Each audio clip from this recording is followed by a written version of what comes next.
Welcome back into Rounding Third Baseball, episode 269, World Series games 1 and 2. I'm Nick, and we have Harrison tonight. How are we doing tonight, Harrison?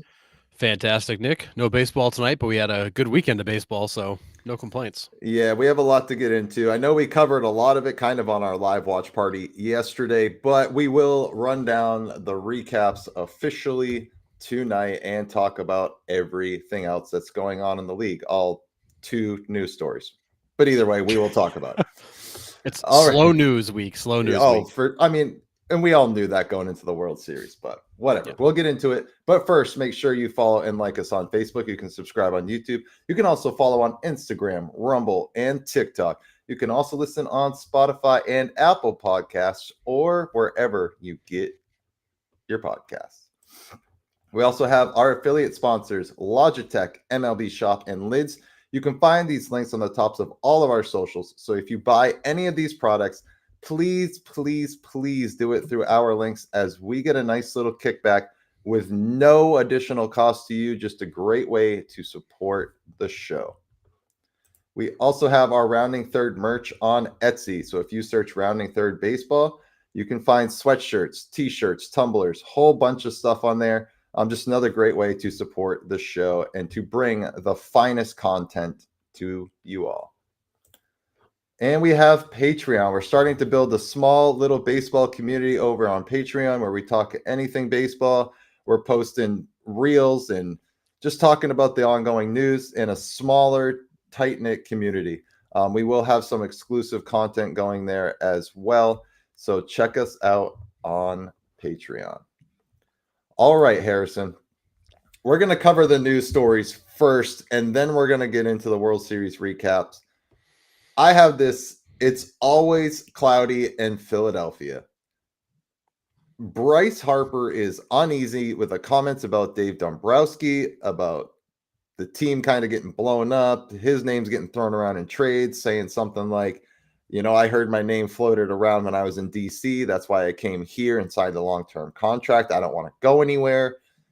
So there is a lot of uneasiness in Philly. And is Bryce right to be concerned? Is he right to say something as the leader of that Phillies organization and team? Well, not organization, but Phillies team. Is Bryce Harper in the right for saying this? I'm gonna take maybe the unpopular opinion on this and just say Bryce needs to grow up. Um, I've said it many times on this show. I said it when he blew up at Rob Manfred. Bryce Harper has a lot of moments of real immaturity. Um, his blowing up at Rob Manfred was one of them. I think this is another one of them. I mean, Dombrowski's comment was basically like, in a nutshell, he had a good season. It wasn't an elite season. We don't know that he's going to have any more elite seasons. It was just kind of an open assessment of the team. If Bryce doesn't like it, then he should play better. I mean, that's kind of the nature of it. It's Dombrowski didn't say anything the media didn't already say, that hasn't already been written, that hasn't already been said. He had an okay season, a good season, and he was garbage in the playoffs. Like, at some point, Bryce needs to look in the mirror and just say, like, can I do more, or is this who I am? And I need to accept that. But every time anybody says anything about Bryce Harper he doesn't agree with, he just goes off the deep end. And it's always this woe is me sob story. And I'm sorry, Bryce. When you sign a $330 million contract, it comes with a gigantic target on your back, and you can either handle it or you can't. And Dombrowski, who is your boss, has the right to say, "We need more out of you," and he's not wrong. And Bryce has got to get over it. He's not. I don't think there's really any legitimate option to trade him. I mean, I don't think anybody wants to take on that contract. But I think Bryce needs to get serious about what his future looks like. Yeah. John, this is a good point. Bryce isn't getting traded, right? I mean, Yeah. he's not. He's not going to get moved, which I'm sure is hard for Deal and Dave to deal with. Yeah, I mean, I get it. He's not moving. He's the centerpiece of that organization, that team. he's the last person to go. I think he finishes his career in Philly for sure. Yeah, he's 33 and he's got 6 years left on that contract. I mean, he's married to Philadelphia, love it or not. Yeah, I mean, I can kind of understand where he's coming from. I mean, for your GM to kind of blow you up like that, I don't think Dombrowski meant it in that way, but that's kind of how it came across. I can kind of see him taking offense to that, being like, "Listen, dude, like I am the best player on this team. I am the leader on this team, and you're Is blowing he though? me up. Who do you think's the leader on that team?" I mean, I don't know. I look at guys like Schwarber and Wheeler and Trey Turner That's and Bryce's Real team, man. Muto. I mean, That's Bryce's team. I'm but sorry. It is is. he the best player on that team? I don't think so. Maybe not this past year, but he has been. He is the leader of that team. There's no question. But Might be why they don't compete. and that's an argument for another day, and I don't disagree with that. But I mean, I just don't think if you're gonna blow it up, man. I don't think you have to. I don't think you have to go to the media and point all this stuff out. I think is where I'm on Bryce's side about. Now I'm on your side about like being the leader comes with wearing it on the chin sometimes too, right? You're not doing your job correctly. Your boss tells you you're not doing your job correctly. Speaking from experience, like you wear it on the chin and you make it better. Yep. He's just got to do that. I don't know. I will say, and you know, I don't always love the guys using the media to send a message. Dombrowski's always been very good at sending a message through the media. The master of that was Theo Epstein. Mm-hmm. Theo Epstein would intentionally say stuff just to really needle a guy, and then you'd see that guy take off. He used to do it to Johnny Damon. He did it to Kevin Millar. He would needle these guys in the media to make his point of step up, like show up, be better. And he would get that message across, and it would piss guys off, and they'd go out and play harder.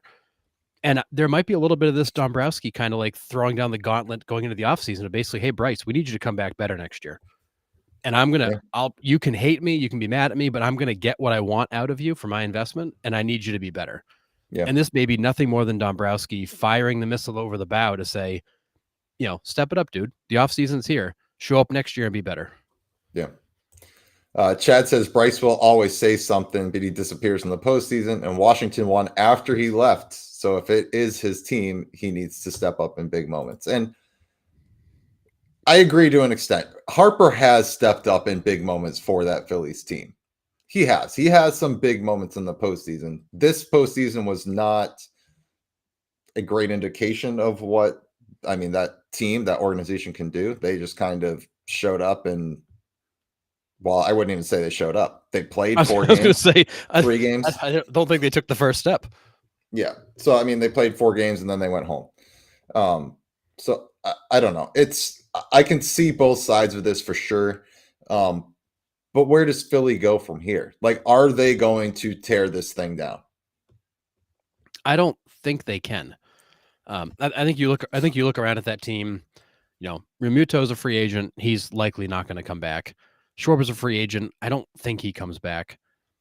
You know, you can't trade Harper. You can't trade Trey Turner.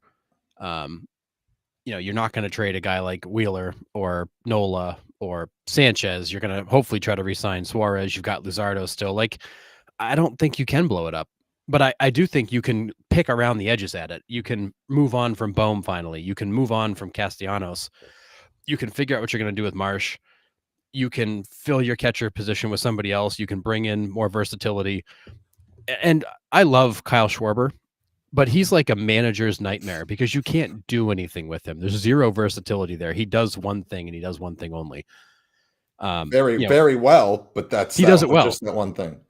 But like he is just sitting in that spot. Like you can't flex people in or out. That team needs some flexibility. They need to lengthen that lineup. They need some more contact guys. And in Harper's defense, he's usually been pretty good in the postseason. This was an absolute disaster for him. The last couple have been, but he's generally been pretty good. But his whole season was kind of like that. He was just hot and cold. He was very inconsistent. Mm-hmm. And I think Dombrowski's right to say something. because I think Dombrowski realizes that I can't tear this down. I can't do the things I want to do, but I can motivate the hell out of these guys by just pissing them off. And I think you're going to see Dombrowski do more of that. I think he's going to pick his moments to send his message through the media. And maybe these guys aren't going to like it. I don't think Dave cares. We saw it in Boston sometimes. He would pick a fight with a guy publicly just to get him motivated. So I think you'll see Dombrowski make some moves, but I don't think there's an opportunity to blow it up. Yeah, that's fair. Yeah, I don't really have anything else to add. I think I'm with you. They're just gonna trim off the fat, if you will, and maybe make some moves. Do you think they make a run to keep Ranger Suarez? I would hope so. I mean, like I said, I think Suarez is somebody they should try to keep. I totally understand not pursuing Schwarber. I totally understand not pursuing Romuto. Great players, good locker room guys. I would argue those guys probably help balance out Bryce, because I think Bryce is probably a crappy leader, but he's the face of the franchise, and that's, when you sign the contract you sign and come with all the press clippings you do, you get that kind of respect. But I think you need to surround Bryce with some veterans that can balance him and fill in the gaps, because if you're telling me right now that Bryce Harper is going to be the emotional leader of that ball club, he's going to take him to the promised land, I'm going to tell you right now, there's no way in hell that's ever going to happen. No. Without balance around him. Yep. Because he is way too immature and way too hot and cold. Yep. To do that. I agree. Captain says Schwarber hits bombs and chews bubblegum. That's about it. But he's all out of gum, as Duke Nukem would say. Right. Chad Edwards says if Dombrowski is going to out Bryce in the media, you better not blow it up. You can't say something like that and blow things up. I mean, I can see that point too, right? You're saying like, hey, Bryce, you need to be better. But, oh, hey, by the way, you're going to be the only one left standing after I drop this nuke. So, I mean, I mean, definitely can see that. And John, agree with this too. Phillies made their bed, now lie in it. Same with the Padres. Yeah, the Padres are a whole nother mess. We'll do a team by team breakdown in the offseason at some point here, but the Padres and Phillies are in the same spot, and we were talking about that in September, thinking, kind of looking ahead to the playoffs and next season. It's, when you make these massive commitments, it ties your hands. Like it does limit your ability to make moves. Thankfully, the Phillies have a much larger budget than the Padres do, so they can make some mistakes and be okay. But still, you've strapped yourself to a few guys that, for better or worse, are gonna be around. Yeah, and the Padres have nothing. They don't even have a farm left to deal. But again, we'll break it all down later. It's crazy.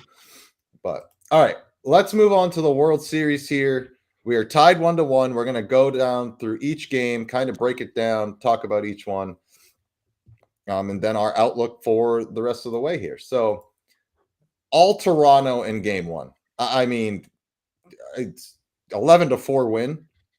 Like, we maybe kind of expected the Dodgers with a week layoff to come in slow, but you are lying to me if you saw an 11-4 rout come out of game one. You just are. I mean, no one saw this coming. I bet everything on it, so I'm glad I took that bet and won. Listen, a lot of people could say the Blue Jays could win game one, but it wasn't 11-4 win. No, I thought the Blue Jays had a really good shot to win game one. I really thought it was going to be a close game, and really it was.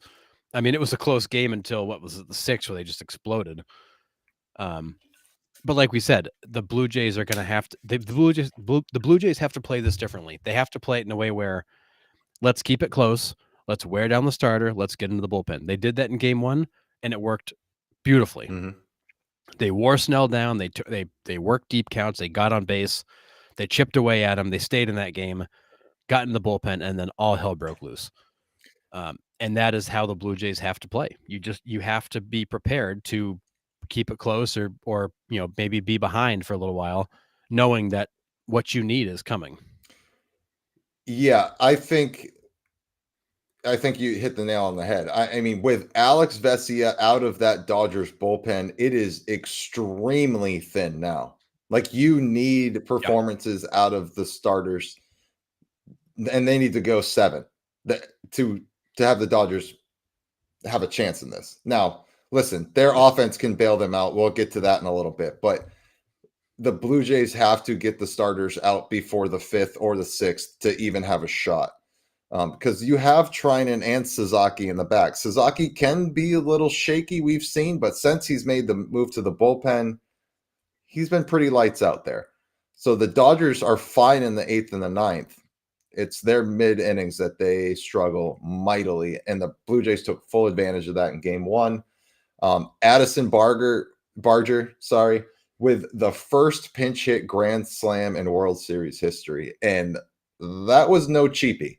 That thing was No. touched.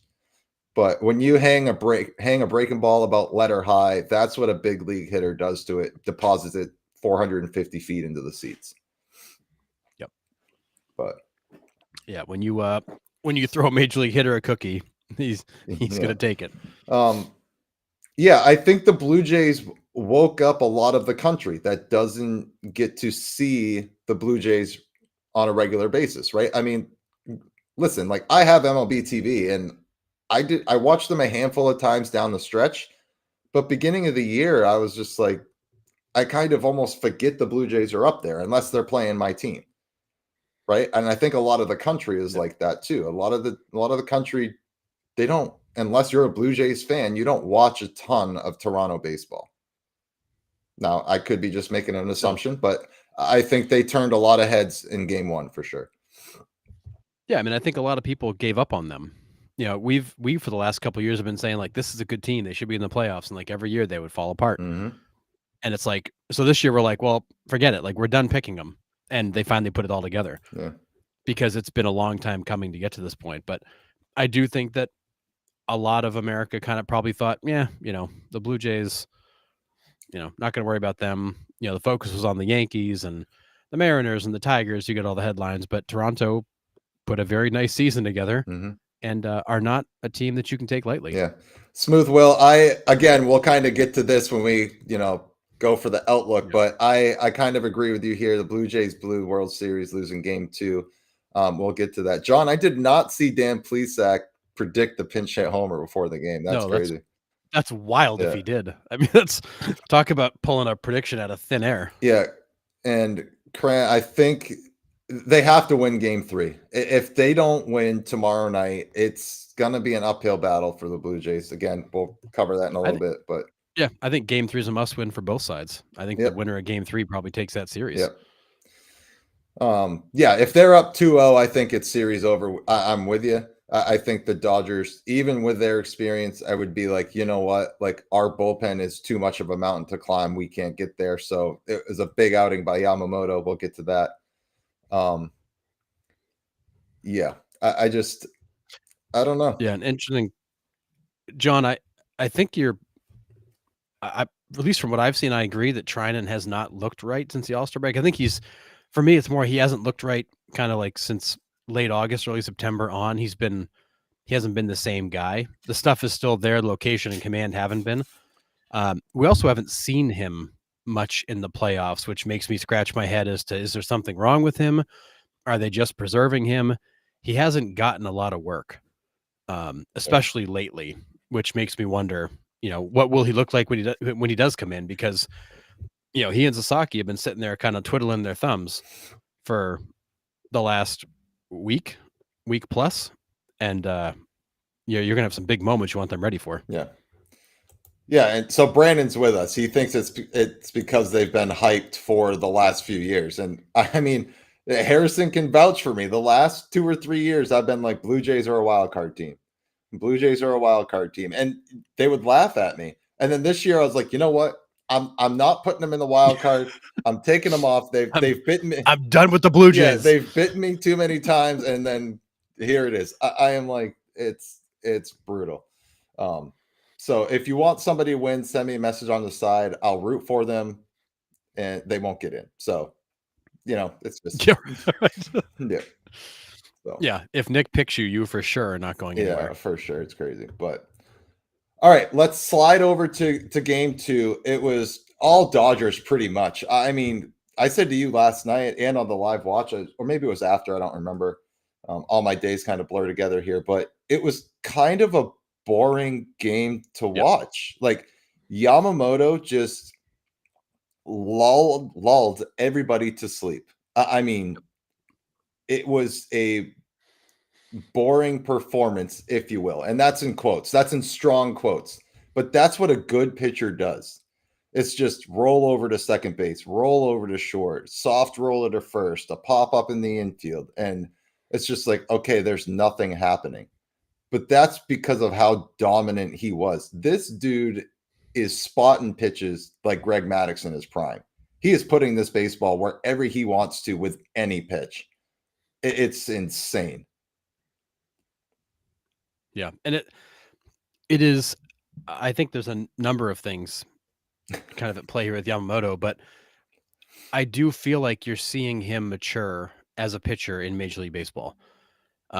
Because what you're not seeing him do is you're not seeing him throw as many like up in the zone challenge fastballs where he used to get hurt. Like you're seeing him pitch. You're seeing him work the corners. You're seeing him work down in the zone. You're seeing him mix pitches up. You know, he started off trying to just blow guys away. And he'd get hit, and he'd get hit pretty hard at times doing that. And now he is very much kind of, as we talked about, like pitching backwards, pitching in random sequences. You don't know what you're going to get from him. But more importantly, he's pitching to contact. You know, so here's a guy that went 9 innings, recorded 27 outs, 8 of them by strikeout. Which, I mean, 8 Ks is not like a joke. It's nothing to sneeze at. But at the same time, that is a lot of weak ground balls, weak pop-ups, a lot of just weak contact because he's getting deeper into games because he's not going for the strikeouts. Right. He's going for the ground ball. He's getting quick outs. I mean, how many times did I shake my head during the game too and go, another one pitch at bat, another one pitch at bat? Mm-hmm. You know, it's a pop fly, it's a ground ball. Like he was just, he's basically taking the approach of you can hit it, but you're going to hit my pitch. Yep. And he's letting him put the ball in play, and his guys are catching it. It's keeping his pitch count down, and he's just rolling. And it's got to be frustrating for the Blue Jays where you're making contact with the guy all night. And outside of the first inning and a half, you couldn't get anything to fall in. No. And he was right down around the hollows of the knees all night with every pitch. And you're not going to do that except roll it over. And then he throws that splitter that you think's it's fastball coming at the bottom of the zone, and bottom falls out, and you're swinging at a ball in the dirt, and it's game over. But Will Smith with the go-ahead homer in the 6th, I think it was. And that was all the Dodgers needed, and they roll in game 2. With this performance, Harrison, is Yamamoto changing the narrative of how pitchers go in the postseason, or is this just an instance of his dominance? Now, he is the first Dodgers pitcher to throw back-to-back complete games since Oral Hershiser in the 80s, and he's the first pitcher to throw a complete game since Johnny Cueto. I know, that's crazy. That was in 2015. I saw that today, and it blew my mind. Is he changing the narrative on how pitchers are pitched in the playoffs, or is this just because he has been as dominant as he has? Yeah, and I think there's a number of things at play here. One, I think he's being asked to pitch deeper into games. Hey, dude, our bullpen is trash. Can you please get deep into the game? I think that's number one. I mean, that's got to be Dave Roberts and Andrew Friedman saying, Yamamoto, we need you to go deep tonight. Please just stay on the mound. So I think there's part of him realizing the situation. Like, I've got to find a way to stay out here. 2, like I mentioned, I think it's also him maturing as a pitcher, realizing that this is Major League Baseball. It's not Japan anymore. You got to pitch differently. But I think it comes back to the point we've been making all year. Like, he's actually pitching. Too many of these guys go out there as just throwers. Like, compare Blake Snell's game 1 to Yamamoto's game 2. Snell was all over the place. He was deep in counts. He was going for strikeouts. He was trying to avoid contact. And what happens? He falls apart in the 6th inning when he runs out of gas. He gives up 5 earned runs. The bullpen, he leaves the bullpen in a terrible situation, and they get the doors blown off. That is all Blake Snell's approach. And against this Blue Jays team, you can't take that approach. Yamamoto saw that and realized, okay, I can't do that. I've got to change the approach. But these guys are aggressive in the zone, and I can make them hit my pitch. Yeah. And I think you're seeing Yamamoto understand the situation, mature as a pitcher, and realize that, his longevity is going to be dependent upon him keeping his pitch count down. And Yeah. he is doing what pitchers used to do. I mean, you don't have to strike out 15 guys to be an effective pitcher. 8 strikeouts in a complete game with a whole bunch of ground balls is a fantastic outing. And Yep. he's not dominant in the sense of overpowering guys. He's dominant in the sense of controlling the game. And Greg Maddux didn't pile up a boatload of strikeouts, but man, did he get a lot of guys out. Yeah. And that's what he's doing. Do you think the quote unquote learning how to pitch came or is stemming from his shoulder injury from last year? Do you think like, hey, like maybe I do need to do something different here? I got to figure something else out if I want to be on the field. I think it's 2 things. I think it's one, yes, getting hurt trying to overthrow like he was probably was a learning lesson for him. Number 1, he was trying to do too much. He was trying to throw 103 like like these guys are saying in the chat. So I think he realized you can't do that. You're going to get hurt. But I think 2, I think it's being around a veteran group like the Kershaws of the world who can say, hey, Yoshi, it's okay. Like, let him hit it. Yeah. And I think being around that veteran group and seeing the fact like this can be successful, I think has made a big impression on him. Yeah. I mean, yeah, Captain says what's impressed me with him is he was 2 different pitchers throwing 6 pitches and not showing 3 of them until the 3rd time around was awesome. And that's exactly right. Like I had a guy in college that actually went pro, Charlie Furbush, and he wouldn't break out his curveball till the 3rd time around because he didn't need to. It was Division III baseball, so he could just throw 95 with a changeup. No one's touching him. And then if he got in a tight spot, he was like, all right, I guess I'll throw a bender in to buckle a guy and, send us back in the dugout. But it wouldn't be until mid-game.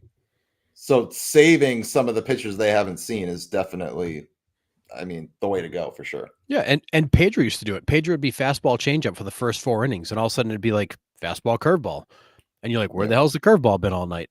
Yeah. Just again, like pitching is not necessarily about throwing it by a guy. It's just it's keeping them off balance and not making them comfortable with what's coming. And Yamamoto's done a great job of that and keeping it in the strike zone where they're hitting his pitch and they're making weak contact. And I think you're seeing a guy who has realized that I don't have to strike everybody out to be really effective. And honestly, I'm going to be better if I just let them make contact because my guys are going to catch it for me. Yeah. Dave Roberts getting out of the way of his own team. I think this is a great comment, John. Now, he's not trying to overmanage, and I think he the last couple postseasons, I've said it in shows previous that he's gained a lot of my respect. Not that he really cares, but he actually has feel for the game. Now, like, I don't know how much managing you really have to do with this team because they're that good. But he's not trying to press to make things happen. He has complete trust in his guys to roll out the baseballs every day and be like, go get me a W. Yep. I'll go get the pitcher when I have to, but that's that. Otherwise than that, like, go get him. And yeah, I like that. And I think you saw old Dave Roberts in game 1. That game got out of control quickly. I think he was late to get Snell. I think he made a couple of really questionable bullpen moves given the situations. That's a situation where you need to bring in a high leverage guy to shut that down, and he didn't. He left Sasaki and Trine and sitting there watching the disaster, watching the car wreck. That's a point in the game, and Theo Epson used to say it, like, there are sometimes the most high leverage situation in a game might be in the 6th inning. It isn't always the 9th. And you need to bring in a stopper, and he didn't. He just kept bringing in middle bullpen guys that were getting roasted. So I think game 1, you saw the old Dave Roberts making just pretty bad decisions. Game 2, you saw him sit back because he had a pitcher that was in control. He made very minor lineup adjustments, and it all worked out. Breaking news. Dave Roberts just said in an interview that he's psyched that he's finally earned the Nick Arno stamp of approval.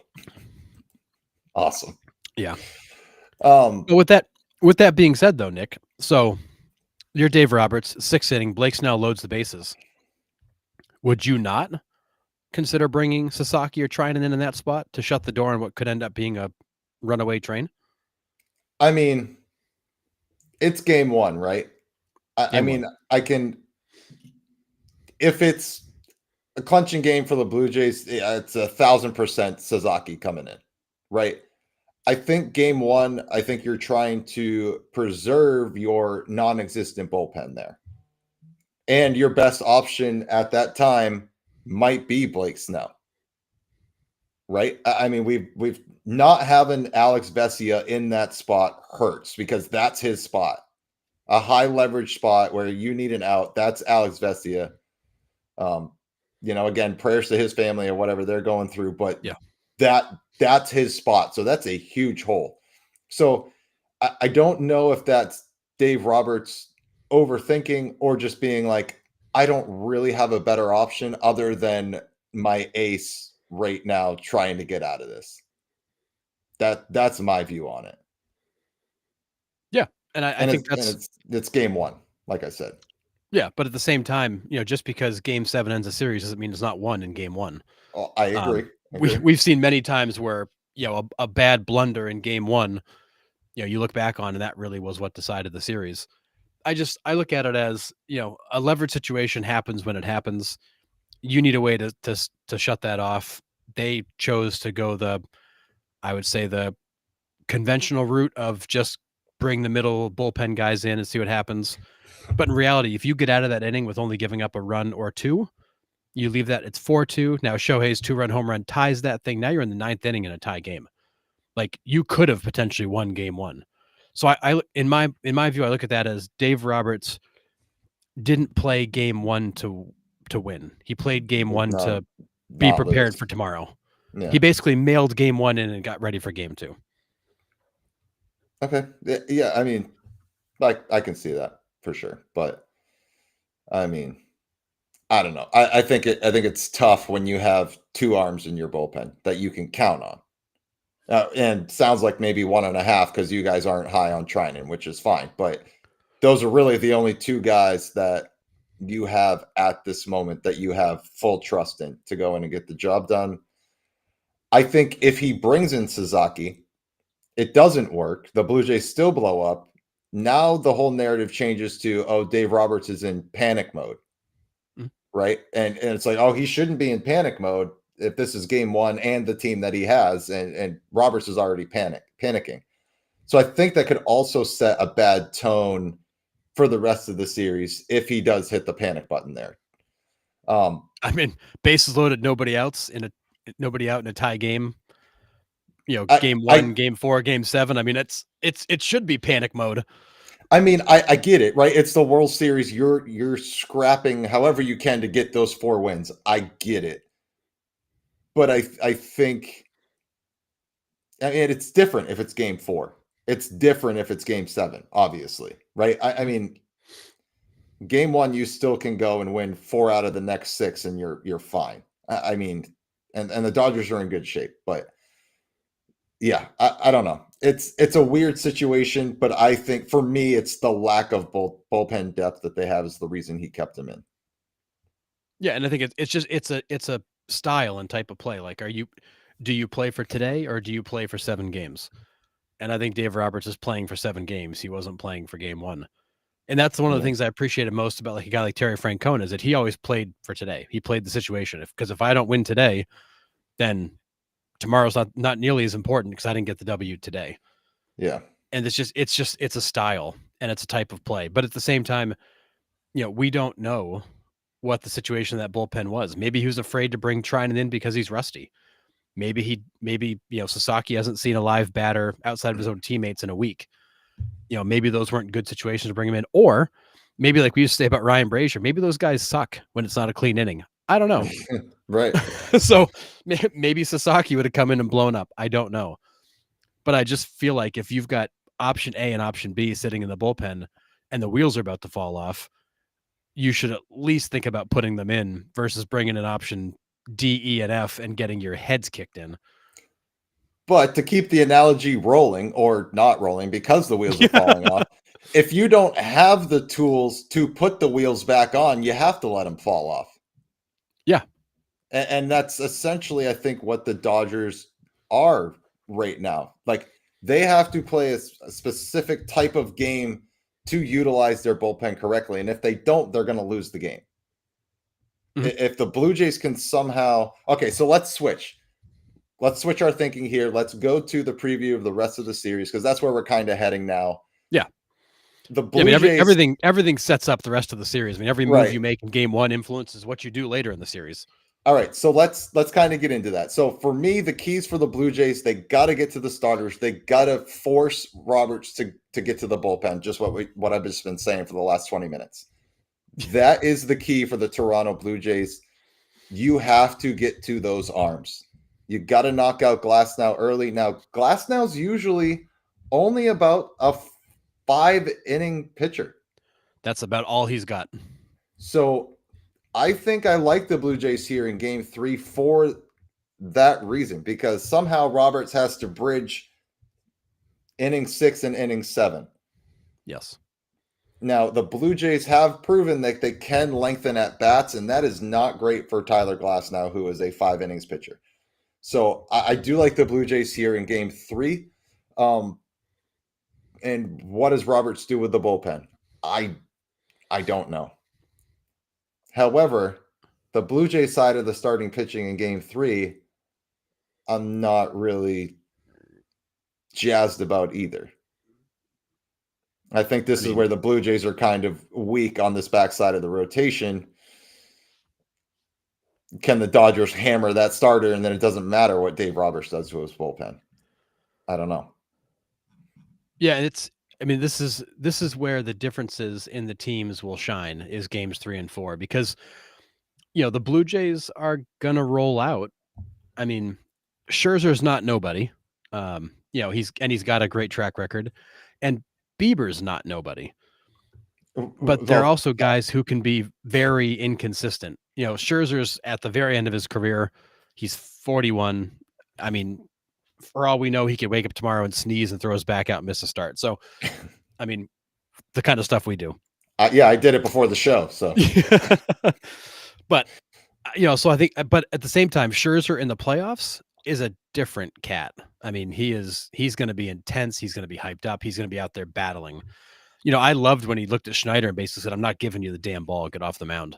And then what Schneider said after the mound, he's like, I thought he was going to kill me. I literally thought he was going to kill me.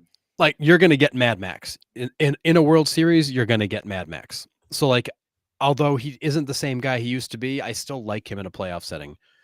Shane Bieber, looking further down the road, I get a little more nervous about, because he can be lights out or absolute garbage. You just don't know, because he's still so new coming back from an injury. But this is where the differences in the teams show up. The Dodgers are going to roll out 2 more aces, and the Blue Jays are going to roll out guys who could be really good or could completely suck for the night. We don't know. Yeah. And that's where the depth, offensively, these teams, I think, are a match with the Blue Jays, maybe a click ahead, just because the length of that lineup. The bullpen, neither one of them is great. Blue Jays are better. The rotation is clearly the Dodgers' advantage.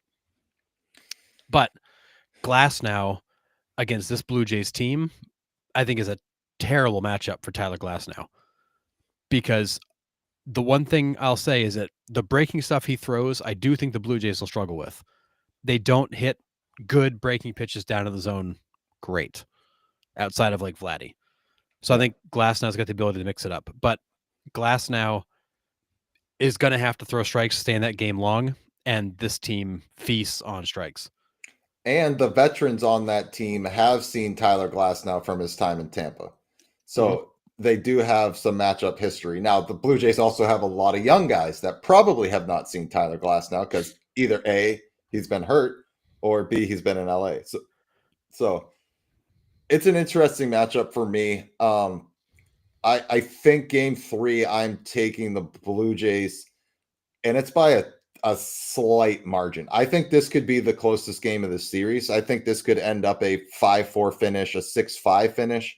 I think there will be runs scored because, again, Max Scherzer is 41. He doesn't have the same sharpness. Now, listen, I still want that guy on the hill for me any night that I can have him. Yep. But Father Time is undefeated.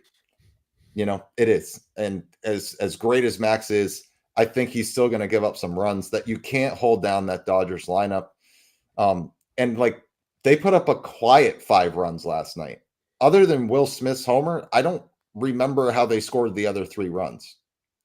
Yeah, And it was that's what that the Muncy homer right after Will Smith's homer. There was yeah, somebody got him in the first, and then it was like a wild pitch and some other goofy crap and yeah, a fielder's choice. right. It wasn't like this massive offensive output. It was some goofy crap. And that's the thing the Dodgers can do. The Dodgers can beat you in a multitude of ways like that. Yeah. And like silently, you look up and it's like 7-1, and you're like, wait, where did I miss those runs? You just don't know where they came from. So I don't know. I am gonna. I think the Blue Jays get to Glass now, or they get to the bullpen because Glass now's done in the 5th. So I'm gonna take Blue Jays game 3. I don't know. I just don't know how the rest of the series plays out for me. If Dodgers win game 3, it's over. I think it doesn't go back to Toronto. That's my fear. Yeah, I think game 3 is a must win. I think the winner of game 3 is in control for the rest of the series. I think if the Dodgers win game 3, or if the Blue Jays win game 3, it's a huge steal to be up 2-1 given what you face so far. And with Ohtani coming in game 4, which honestly, Ohtani doesn't scare me for the Blue Jays. He throws hard. Those guys can hit hard. Like those guys have proven they can hit a really good fastball. It's Yamamoto, Glasnow, Snell that have the wide array of pitches that I think are a tougher matchup. Glasnow, if Glasnow can locate and doesn't nibble like he tends to do and jack his pitch count up and get into a bunch of 3-2 counts, Glasnow could be dangerous. Yeah. Because he has the ability to keep these guys off balance. I don't think Ohtani has that same ability to keep guys off balance. He just blows it by you, which I don't think the Blue Jays are going to get blown away by Ohtani. No, I think Glasnow is the guy that can really just mess with their timing. Yeah, I mean, Shohei does have good stuff if his splitter's on. If his splitter's on, it's going to be a long night for the Blue Jays because, like you said, he throws gas, but then he throws that 90-mile-an-hour splitter behind it. That seems like that is the most common combination of pitchers now is fastball splitters. You see that around the league now more than anything. You know, it used to There's be a lot of guys that's all they throw. Yeah. Used to be fastball changeup, used to be fastball curveball, whereas, first and secondary pitch. Then sliders made a run for a while. Now it seems like we're going fastball splitter.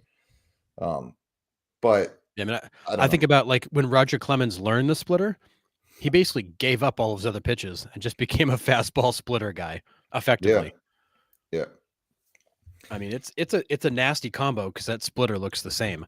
Yeah. And when Shohei's splitter is on, which he tends to be a little bit erratic with that pitch, and that's when he gets hurt when he starts hanging those things over the plate.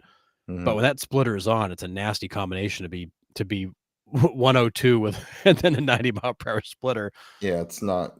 I think my favorite graphic that they're showing right now, when it comes to pitch speed, is when they look at the pitch speeds from the side and they have like the fastball that's completely all the way to the zone, and then it shows like where the splitter, the curveball, and the slider would be like throughout like the same time frame. Just to show the difference in timing for the batter. And some of these guys have insane gaps, and that's where you're gonna get the most outs. The further you can get that gap, the better. And that contact box is only like 24 inches deep. Right. So if that pitch is 4 feet further behind in the same time frame, like that completely takes the contact box out of play. Like that completely alters your timing. And it's amazing the difference that you see from those, from one pitch to the other in terms of how quickly it travels and where it ends up. But 102 to 90 is, doesn't seem like a huge difference, but it's a pretty big difference. Yeah, you get in the box and look at 102 that's coming at you from 60 feet away. Actually, honestly, 56 feet away by the time they release it. Yeah. It's different. And when we say look at it, you don't actually see it. You hear it more than anything. Right. Crazy. But, so I think to go back to the comment about game 3, I think game 3 is a must win for either side. And it's going to come down to, can the Blue Jays get in the bullpen, and can Max Scherzer keep them in the game? Yeah. Whoever does that will win. Agree.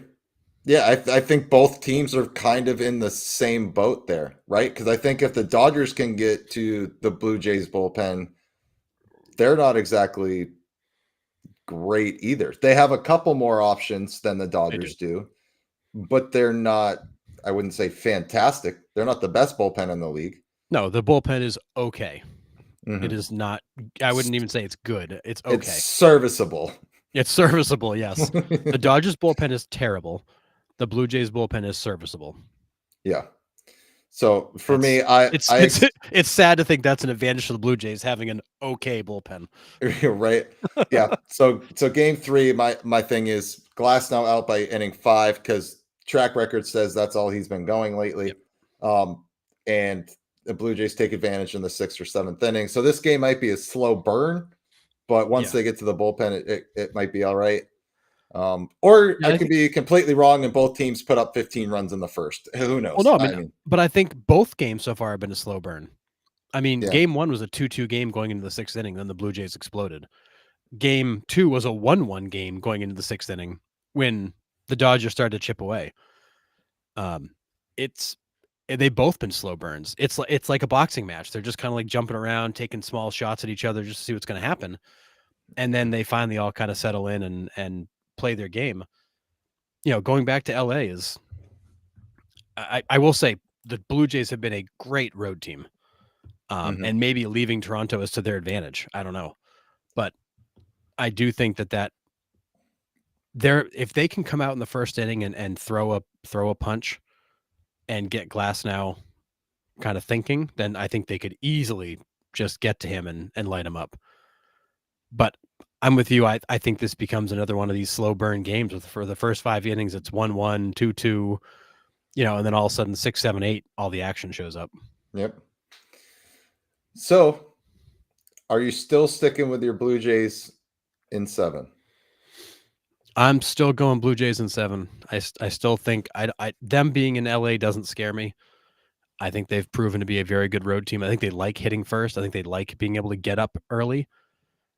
We saw it in Seattle. I mean, they jumped all over them. In Toronto, they played a lot slower, and on the road in Seattle, they were merciless early on in those games. Ask Gilbert about that. He got absolutely roasted by Mm-hmm. them twice early. Like they lit him up early. Yep. So I still like the Blue Jays in 7. I do think this is just going to be a back and forth, and it's literally it's going to be game plan game after game plan game. Can you get into the areas you need to get into? Can you get into the bullpen? Can your starters go deep? Can you have that big hit? Because that's what the Blue Jays are missing in game 2. They had Yamamoto on the ropes early, and they could not get anything going, and Yep. then ran out of time fast when he retired the last 20 batters. Yeah. Yeah. I'm gonna change my pick a little bit here. I know I think I voted on Not our Dodgers in 2 page, anymore. not Dodgers in two anymore. Okay. Although I think they set the tone for the rest of the series, to be completely honest. Um, I did vote on our page. I said Dodgers in five. Because I thought the Blue Jays could steal the game. I think I'm going to go Dodgers in six here. And the reason I'm going Dodgers in six is because Glasnow, Otani, and you're just going to cycle it back to Blake Snell and Yamamoto again. I mean, these guys are good. And Blake Snell is good. Yes, he wasn't great game one, we saw, but I mean, he still wasn't terrible, right? And 85% of Blake Snell is still pretty damn good. Yep. And I think that's where the Dodgers have the key advantage. And eventually they're gonna go back to the drawing board and figure out this Blue Jays lineup. I just don't think the Blue Jays quite have the pitching depth in the starting rotation. They have two guys at the top that are nasty, and Yasevich and Gossman. It's a coin flip with Scherzer. It's a coin flip with, I mean, Bassett's coming out of the bullpen. So, I mean, I just kind of don't know how the Blue Jays play out their pitching the rest of the way here. And Yep. that makes me kind of worried because we know this Dodgers lineup is going to score. We just know they are. So I think I'm leaning towards the Dodgers starters here the rest of the way. I hate it. I hate it. I'm pulling for the Blue Jays just to let everybody know. I'm pulling for the Blue Jays, but I just don't quite see how they get over that starting pitching hump, because these guys on any given night on the Dodgers can have no hit stuff, all four of them, and that worries me. Yeah, starting rotation is I think is the only clear advantage the Dodgers have. Yeah, is that rotation is just superior. You know, Mhm. the Blue Jays can offset that with, by working pitch counts and taking them deep into counts and, getting them out of the game early. But, if to do that, you have to stay with that game plan. Against Yamamoto, they started chasing as the game went on and made it easier for him. So, and we saw the Brewers do the same thing. The Brewers were in the same situation where, like, the fact that they weren't getting things going, they started to press, they started to reach, they started to chase. The Blue Jays were doing that in game 2. Game 1, they didn't chase much of anything. They made Blake Snell throw strikes and wore that dude down. Mm-hmm. Yamamoto, they started off that way for the first couple innings, and then that game plan just went out the window, and he just ate him alive. Yeah, I think if this series gets to a point where you see the Blue Jays start pressing, it's over. The Blue Jays have to stay within themselves. They cannot, like you just said, they can't stray away from their game plan at all. And again, like you said, at the end of game 2, you saw that. It was like first pitch ground out, first pitch fly out. They have to stay in their box and play their game. If they start pressing, the series is over. That's how I look at it. Yep. Yeah. If they don't play their game, they're gonna have a tough time beating that team. Yep. All right. Chad still likes the Jays in 6, but the Dodgers are the only team that can get beat like that in game 1, and most of the baseball world are still picking them to win, which makes me worry about my pick, and that's fair. It's fair. I mean, it's still about an 80-20 split. 80% of people are still taking the Dodgers when you go across the writers and media. It's still about 80-20. It's a 5-game series right now, right? It's best of 5. Do the Blue Jays have 3 wins in them? I don't know. I can make an argument both ways, but I'm going to take the starting pitching. And I'm with John here. Snell is going to come back in game 5 and go 7+. And yeah, he could. He absolutely could. Yeah. And Mike Reed, Jays have to jump on Glasnow early. Agree. We said that they got to get him out of the game. If they can get him out before the 5th, it's definitely Blue Jays game. Max Scherzer also has to keep this Dodgers lineup off the board. Yep. And there is a lot of tape on Max Scherzer. Yeah, he's been around for a little while. Just a hot minute. So I mean, like, everybody in baseball history has seen Max Scherzer, so facts. So yeah. I mean, if Max Scherzer keeps him in the game and the Blue Jays get to the bullpen early, then the Blue Jays could roll again. Yeah. But I'm with you, Mike. I like the Blue Jays being on the road because I feel like they are a more aggressive team on the road and they get started quicker. I think they need to get on Glasnow early. If you can throw a punch in the first inning and rock Glasnow's confidence a little bit, the dude's been known to fall apart.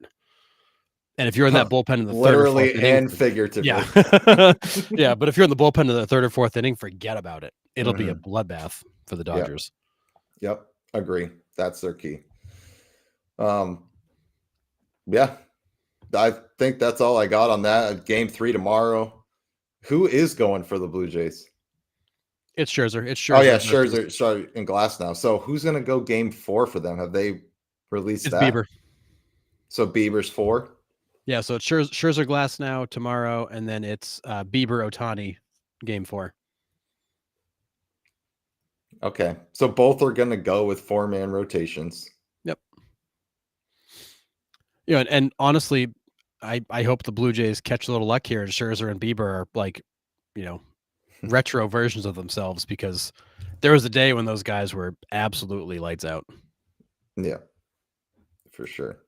In 10 years, we would replace Jamie Moyer jokes with Max Scherzer jokes for sure. Yeah, crazy. Yeah, I mean, Scherzer and Verlander have got some years on them. Yeah, for sure. I mean, it's crazy. All right, let's take a little trivia break. And while we're doing trivia, you guys in the chat can think about stuff that we can bring up at the end of the show here. But we are going to head on to trivia. And Harrison, what do you got for us tonight? All right, so we got some lineups for you, and we were in the West divisions last go around, so now we're back around to the East. So we're going East, Central, West, and now we're cycling back to the East. So awesome. We are going to start in the AL East which we know a little Alrighty. bit about. But so again, it's kind of a mix of guys that I think we just kind of forget played there, and guys that just kind of have some cool stories. So we'll go with that. All right. All right, here we go.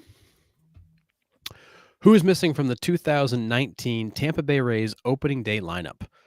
Around the outfield, you had your good friend Tommy Pham, Kevin Kiermaier in center, Austin Meadows in right, and around the diamond, you had Mike Zunino behind the plate, Yandy Diaz at third, this guy at shortstop, Joey Wendell at second, Ji-Man Choi at first, and Blake Snell on the mound. Who was the shortstop?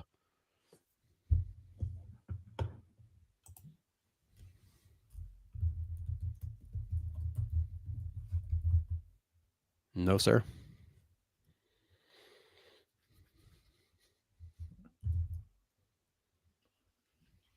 A guy that I think we kind of forget started here. At least I know I do. I just kind of forget he started here.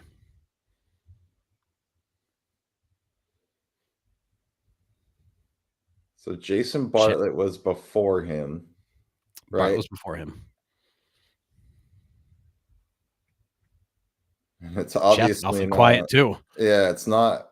It's obviously not a Denny Echeverria. No, that isn't going to fit. Yeah, so I was say, no. Goodness gracious. I got nothing. Yeah, so because it feels like, kind of and it's before, because Franco came in what, 22 ish? Yes, Wander Franco's 22 is his. So this guy started the 3 years prior to Wander Franco. Oh, John Carter's got it. Willie Adames. I completely forgot he was a Tampa Bay Ray. That's what I'm saying. I do the same thing. I just kind of forget he started there. Yeah. Dang. Yeah, so it went. So you had, ironically enough, you had Tim Beckham in 2017. Then you had Hechavarria in 18. Then it was Adames in 19, 20, and 21. And then it was Franco in 22 and 23. Dang. Yeah, Willie Adames. Wow, completely. But like again, I just kind of forget he started there. Yeah, because he really made the name for him in Milwaukee. Let's be honest. Yes. So like that's that. Yeah, he was good in Tampa, but he really, kind of became a standout in Milwaukee. Yeah, this was me literally quoted Captain. Oh yeah. Yeah. So that's our boy Willie Adames. Came back into the room and got the question. I got you, boys. Thanks. Always count on John Carter. For sure. Glad you got us there, John. Man, good one. All right. Who's missing from the 1982 Boston Red Sox opening day lineup? Around the outfield, you had Jim Rice, Reed Nichols, and Dwight Evans. Around the infield, you had Gary Allenson, Carney Lansford, Glenn Hoffman, Dave Stapleton, this guy at first base, and Dennis Eckersley on the mound. Who was the first baseman?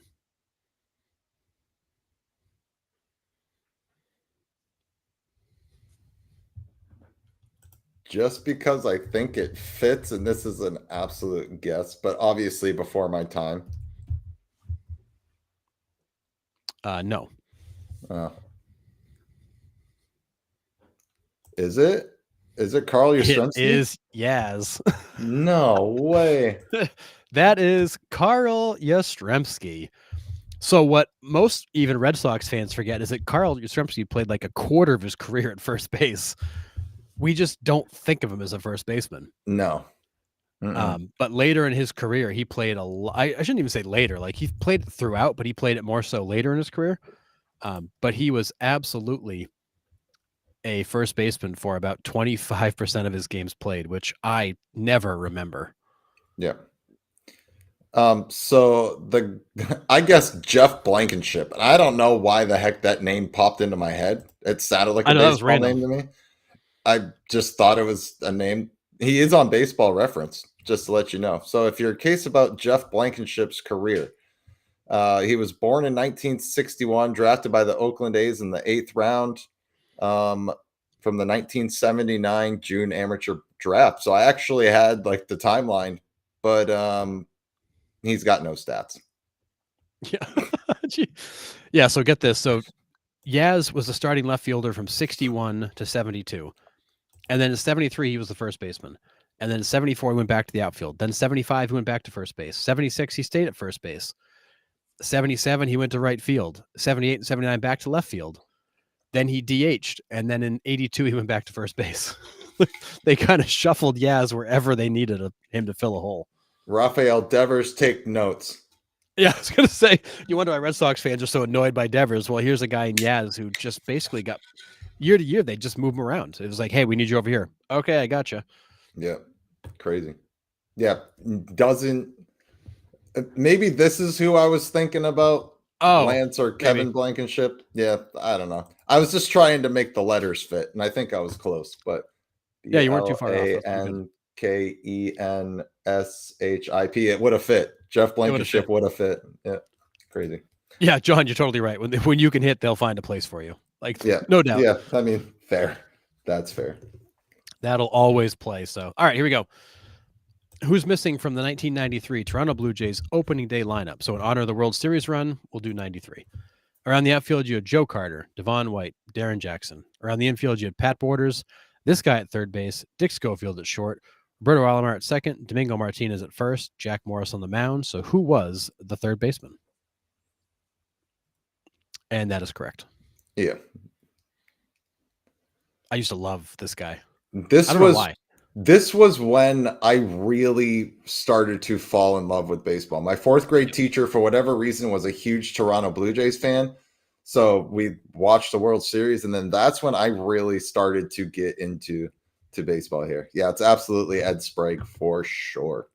Yes, like, I mean, I did the whole, like, wiffle ball, t-ball, all those like youth games, but like didn't really pay attention to baseball, like Major League Baseball, until I was probably like 92, 93. Yeah. Kind of same as you. It was kind of in that 9-ish year old range that it was like, oh, like I'm gonna actually watch this more. Yeah, absolutely. Yeah, Ed Sprague, John Temple got it. Nice. Elroy. Absolutely correct. Next one. All right, here we go. Who's missing from the 2007 New York Yankees opening day lineup? Around the outfield, you had Hideki Matsui, Johnny Damon, and Bobby Abreu. Behind the plate, Jorge Posada. Around the infield, you had Alex Rodriguez, Derek Jeter, Robinson Cano, Josh Phelps at first, and this guy on the mound. Who was the pitcher? Dad, how did I not know this? My dad was at Fenway then when they retired Yaz's number. Maybe I did know this, but that's crazy. I feel like you should have known that. I should have if I didn't. I have to imagine that's a story that comes up. I mean, man, oh man. That's crazy. Kevin, it's clearly a sign he doesn't listen. And, listen, they already know that I don't listen. And you probably had to yell at him all those times you did. I get it. Like, I'm here for it. They don't need any more ammo, Harrison. Come on now. He still doesn't listen if you watch the show. But anyways. Anywho, yeah, I think John Carter's got it here. That would have been my guess, Carl Pavano. It is absolutely Carl Pavano, one of the worst free agent signings in Yankees history. He was terrible. I mean, Mike Mussina's not bad guesses there. No, he started right around Pavano. Like, he bookended Pavano, yeah. I'm pretty sure. Yeah. Mike Reed got it too. Nice. Carl Pavano. That was a disaster of a signing for the Yankees. Holy cow. They paid that guy a lot of money to make like 9 starts for them. Because did he come straight from the Marlins? Because wasn't he in that 2003 staff, or did he have a stop between? Did he have a stop from the between Expos? that? He maybe for some reason I thought he was with the Marlins. Montreal, Florida, then the Yankees. Yeah, so 98. Oh, right. He was in Florida that's right. He's a shortstop in Florida, then to New York. Yep. Yeah, 2002, 2003, 2004, and then went to New York. That's right. They traded him, and he wasn't very good for them either. But then it was to the Yankees. Yeah. Yeah, I forgot about Florida in between. Yeah. Yeah, killing my parents over there. Love it. I mean, I totally get what they're dealing with. Oh, yeah.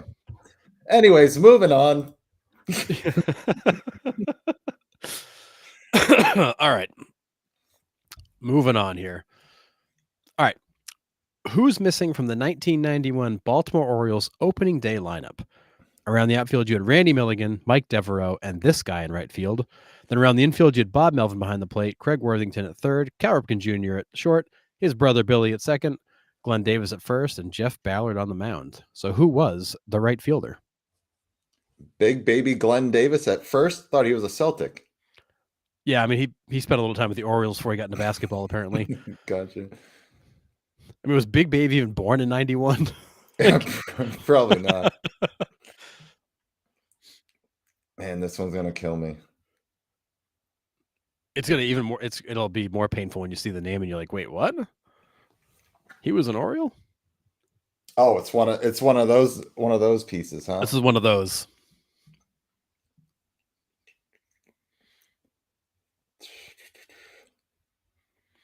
John, one of my favorite Seinfeld scenes of all time is the Jay Buhner one. It's so good. You don't know what the hell you're doing. I just love that. Why the hell did you trade Jay Buhner? 91 outfielder. Do you have the teams beforehand? I can get is this Albert Bell? It is not Albert Bell. That's a good guess because he made a stop in Baltimore, but I think it was a little bit later than 91. This is the teams before this, Nick. You ready for it? Is it Dwight Evans? Yeah, the only team before this was Boston. Dwight Evans. I again forget he went to the Orioles. Yeah, and it wasn't. I mean, it wasn't like it was a. I mean, he played 100 games. He was pretty much washed, and that was it.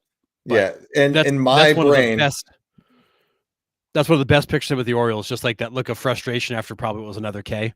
Yeah, yeah. In my brain, Dwight Evans stopped playing baseball in the 80s. I don't know why. It just does. And I think that's mostly because of my age, right? Like, again, I was young. I didn't really follow baseball in the 80s. I didn't really get it till a couple years after this. So in my Red Sox brain, Dwight Evans is only on the Red Sox and only in the 80s. So I would have gotten there eventually. But Dewey's rookie season was 1972.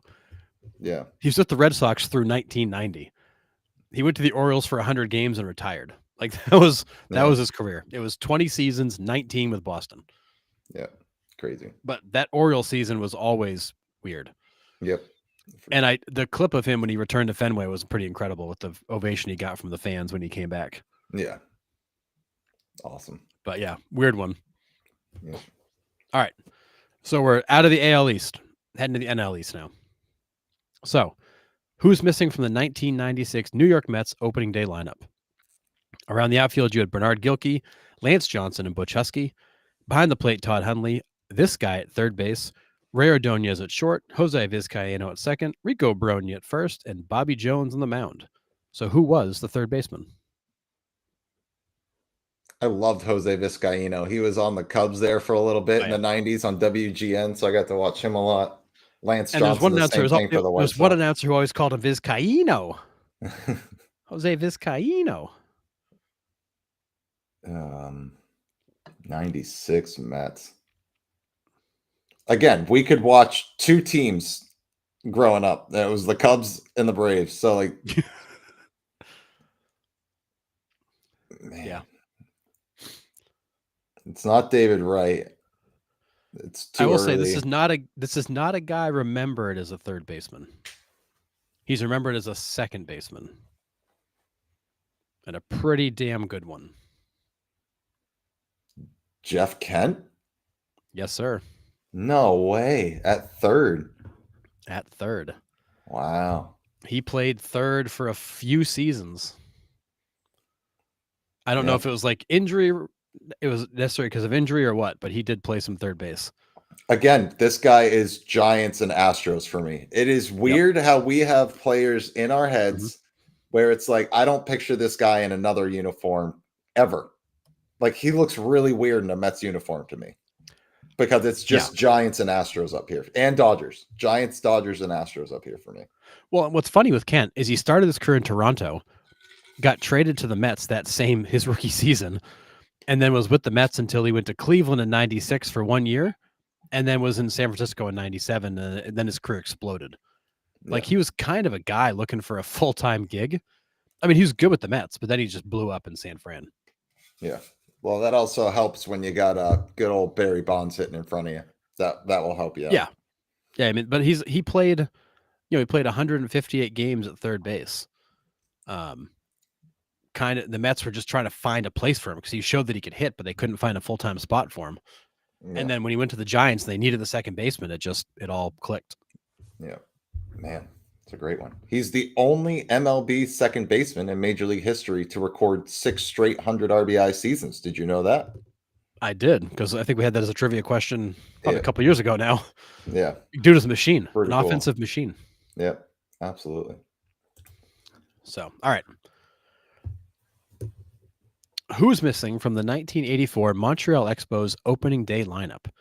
We had this guy in left field, Tim Raines in center, Andre Dawson in right. Around the infield, you had Gary Carter behind the plate, Tim Wallach at third, Angel Salazar at short, Brian Little at second, Terry Francona at first, and Charlie Lee on the mound. Who was the left fielder? Yeah. Don't you dare pronounce the players' names wrong that you have not seen play, Harrison. How dare you? There's some names I'm like, and there's so many ways to pronounce them. It's like, boy, that could be Angel, it could be Angel. I'm pretty sure that one's Angel, but I probably butchered it. Somebody will tell us. Yeah. Oh, no, they won't tell us. They'll yell at us in all caps because that's how people type on our Facebook Good point. comments. So, yeah. Good point. Jose Alou? Is that a new Alou? Are we making up Alous? I mean, it's usually Matty Alou, but it's not Jose Alou, but I don't even know if Jose Alou is a person, but it's got to be a second cousin. There's so many of them, I don't doubt it. Second cousin once removed. the traveling Alous. I got nothing here. 84 Expos. So I really kind of enjoyed torturing you with these. These are my weak spot. 1,000%. These ones kill me. I mean, this was 3 months before I was born. So 4 months really. So no clue. I don't have the slightest idea. Come on, chat. Who's got this one? Is there a career path? There is a career path. And I just so I don't misquote it. But there is a career path, and he was pretty well known in the places that he played. So let's go with Cincinnati, Philadelphia, Montreal, back to Cincinnati. Guy was known to get a few hits here and there. Oh, get out of town. You are, oh my God, that's terrible. Well, I am no longer the co-host of this podcast. I should retire after this. This one is embarrassing. This is Pete Rose. That is absolutely Pete Rose, who nobody remembers as an Expo. My God, nobody. Man. There he is. Yeah, John Temple. Can I get word origin and in the sentence? Wow. That is Pete Rose. He played 95 games for the Expos. And then got traded back to Cincinnati. Embarrassing. That was embarrassing. Oh, man. Yeah, you just like even like the Pete Rose documentary, they didn't mention this stint once. It was Philly, Cincy, and Philly. That was it.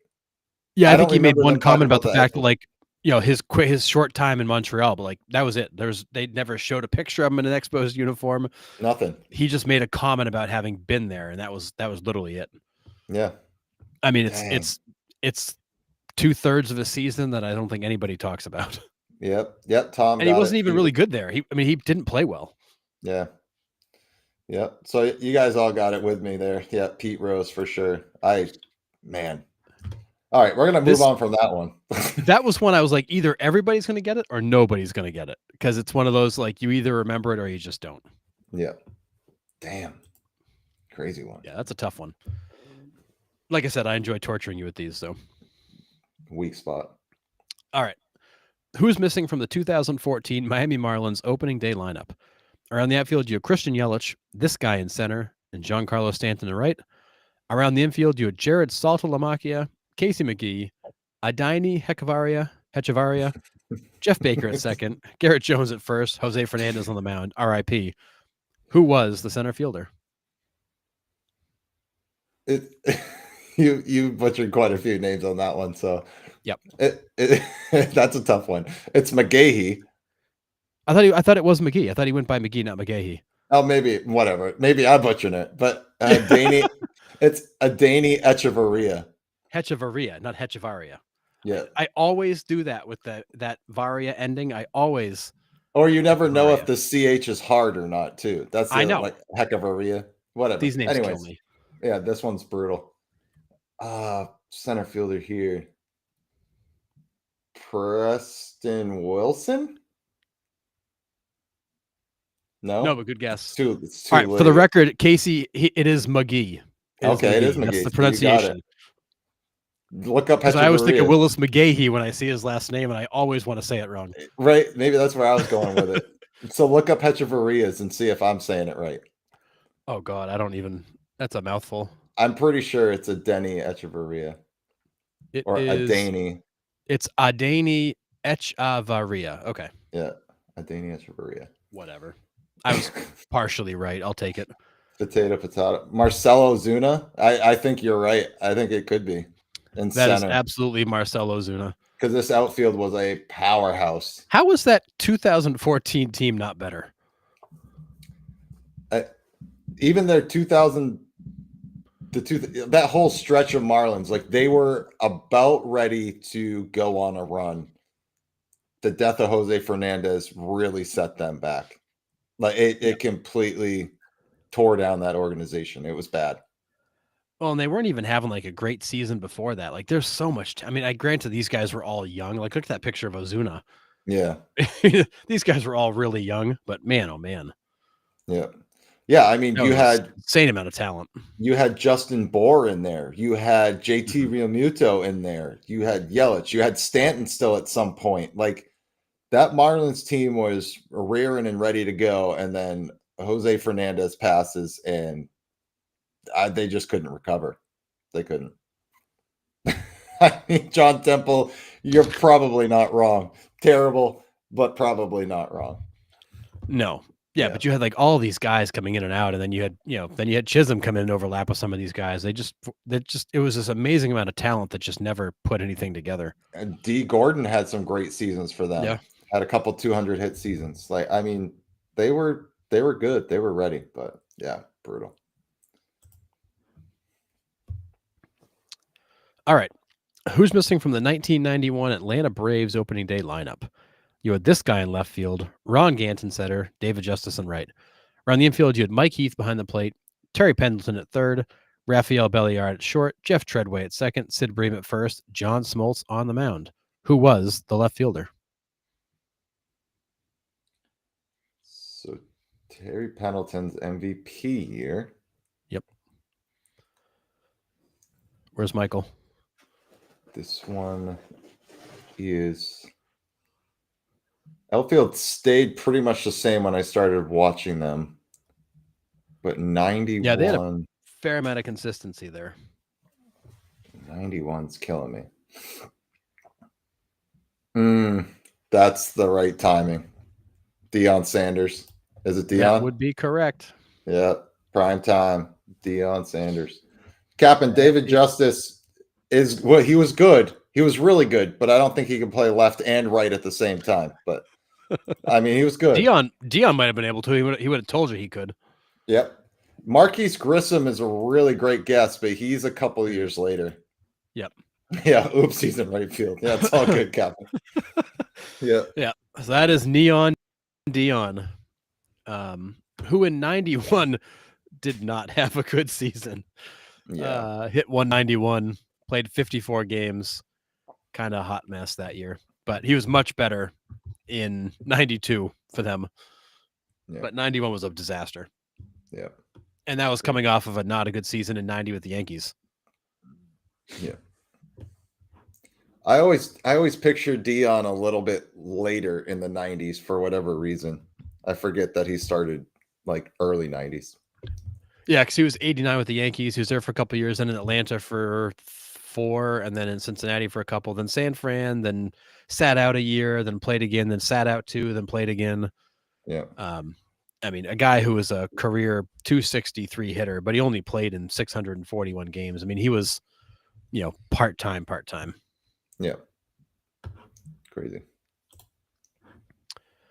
All right, this is the last one.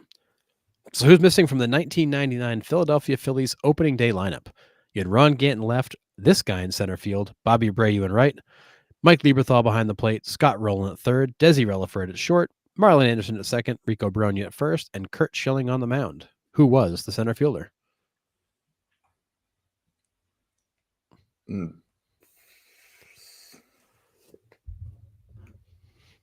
I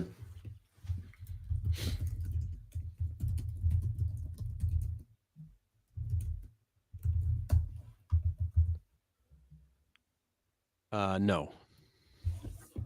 What was that? Mm. So I'm not sure who that might have been. I was thinking like is it I don't know. I don't think it would fit anyways. Oh, there's a Milt Thompson? Is that who you're thinking of? That's who I was thinking of. But he was late 80s. I guess he went back to Philadelphia in the early 90s, but he retired in 96. Yeah. Yeah. Can I buy a vowel? 91, not Dykstra. Yeah, Rico Brogna showed up twice, Ron Gant twice in a row. It's funny how these guys like overlap as much as they do. Like we had one cycle where it was like John Lieber was on the mound for 2 of them. Before that, Jack Morris was on there for like 2 of them. I don't Maybe think 3 it's of them that time. I forget. It's not Mike Cameron. It doesn't quite too fit. soon for Mike Cameron. Doesn't fit. 99. Benny Agbayani. I haven't. He was actually who was that guy we did not that long ago? Yeah, that was a good one. Chuck Knobloch. Center fielder here, man. I don't. This is I would say this is a guy he was there for a while. He was, I would say, underappreciated. Is it Jeff Francoeur? No, good guess though. That is a great guess. I don't think he spent time with the Phillies, so I could be wrong there. Center this fielder. Guy spent 5. So he started with the Cubs for 2 years. He was in Philly for 5, and then it was Texas, the Cubs, and Philly again. Then he was gone. But he was a staple of them from 98 to 2002. Is it Corey Patterson? No, but he's in that same kind of type of player. No awards, no Gold Gloves, no nothing. No, just kind of a steady guy. No, he stunk. Just kind of a steady guy. I mean, he hit so this was 99. In 99, he played 150 games, hit 325, 11 home runs, 73 RBIs. Like just a good overall player. I don't have this one. And initials are DG. DG? DG. Doug Geronimo. No, but it's Doug. Doug Glanville. Yes, it is. God dang. A guy that I always remembered because I mean he was very good for the Phillies. He had some big plays for them. And a guy that I swear I just like and he was good for the Cubs, and a guy that I just always seemed to catch on like Sunday Night Baseball or something like that. Yeah, does he still work for the MLB Network? I honestly I haven't watched MLB Network closely in a while. I think he's on some baseball show, or used to be for quite a while. I don't know if he's still there or not. Yeah, I don't know if he's there or not anymore, but he's he's at ESPN. Okay. He's now an MLB analyst with ESPN, so he's still on TV. Okay. Well, yeah, for the 5 seconds that ESPN promotes baseball. Well, I mean, yes, but yes, crazy. Wow. But yeah, he was just one of those kind of steady guys that always seemed to pop up. Wow. Good one. Dang, man. You got me on those ones. Those ones murdered me tonight. Those ones were not fun for me. Yeah, I mean, and the funny thing is, like, you're like, oh, I should have known Pete Rose, but it's like most people don't remember him with the Expos. Yeah. Even like Marcelo Zuna, a lot of people forget he started with the Marlins. Yeah. For me, I'm such like a word puzzle type mind that I try to fit the name before I listen to like the career path or like something like that too. Like I tend to be like, all right, what names make sense that would fit there? Like Mike, Jeff. Like, and if I don't say the first name, then I don't get the player. Yeah, I just start thinking of names that I can think of from that team and see if anybody fits. I kind of work in reverse from what you do. Yeah. So I just got to switch. I'm thinking of players trying to fit the name. You're trying to think of names that fit the puzzle. Yeah. Yeah. But so those are, I mean, those are a lot of fun to put together because I'll just pick a team and I'll go on Baseball Reference and pull up all their opening day lineups and I'll just like scroll till I find one that looks interesting. Mm-hmm. I'll be like, give me a player that like we've forgotten about or a player that like we don't think of as having played there. And yeah, this was definitely advanced level today. I love it. Now listen, like as we have been putting out more and more trivia on our page lately, I mean, we've always kind of put trivia out there, but like we have all ranges of ability. So people are like, oh, that one was easy. We're like, well, okay. Like they're like, how come these are all easy? It's like, well, your algorithm's just giving you all the easy ones, buddy. Like there's some tough ones out there. So the platoon players in those are brutal. I agree 1,000%. Yeah. Sometimes those ones get me, but dang. Crazy. Yeah. But so, I mean, we try to mix it up. So we have some combination of like easier ones, harder ones. I'll always love the person who responds too easy. And I'll always try to comment back to him saying, well, I noticed you didn't answer. And almost every time they never end up answering the question. They just tell us how easy it was. That was not my intent, John. I don't want to be losing sleep over these. But I know last week was a bunch of layups. This week I had to come a little bit, a little bit more. Everybody's just gonna lay down in bed and just study opening day Baseball Reference year to year. Pete Rose in Montreal. Pete Rose in Montreal. With a thumb in their mouth in the corner. Just in the fetal position rocking. Deion Sanders in Atlanta. Yep. It's crazy, man. Stupid. Yeah. No, I love it when like they're commenting on our trivia reels and it's like easy and then they put the wrong answer and I'm like, yeah, those are the best. Yeah, good guess, not him. Man. Those are just so satisfying to be like, nope. Yeah. Oh man. We've gotten some doozy comments. Let's see if I can pull a couple up that I've sent to a baseball history dork and Justin lately. I know there's one. So we had the trivia question. Who was the first player to hit 50 home runs in both the American and National League? Commenter. 50 home run hitters in both leagues. Uh-huh. And I go, yep. That was the question. Like, okay. What were some of the other ones? My personal favorite's always like your mom. I can't. Never seen that one before. Thank you. Yeah. Since 1960, which pitcher has the most 20-win seasons in their career? Commenter. First of all, I decide who the greatest hitters are. I say the top 5 are Cobb, Wagner, Ruth Williams, Gwynn. All right then. Congrats. That's all. That was a good one. We were laughing about that one. I was like, what? I hope you find the help you need, pal. Also, someone commented, "Yo, mama," and I go, "Congratulations! You have become the 2,500th person to comment 'Yo, mama' and have earned the top prize of being allowed to come up with something more original than what a 12-year-old would comment. Nice work." I mean, it is just wild. Some of the things we get. I mean, I'm not even going to share that one. Oh, I had the player puzzle of Yoshinobu Yamamoto, and I put a yam for Yamamoto, and he goes, "That's not a yam." And I go, "Congratulations, you win. You spotted the main point of this post." I just like, I mean,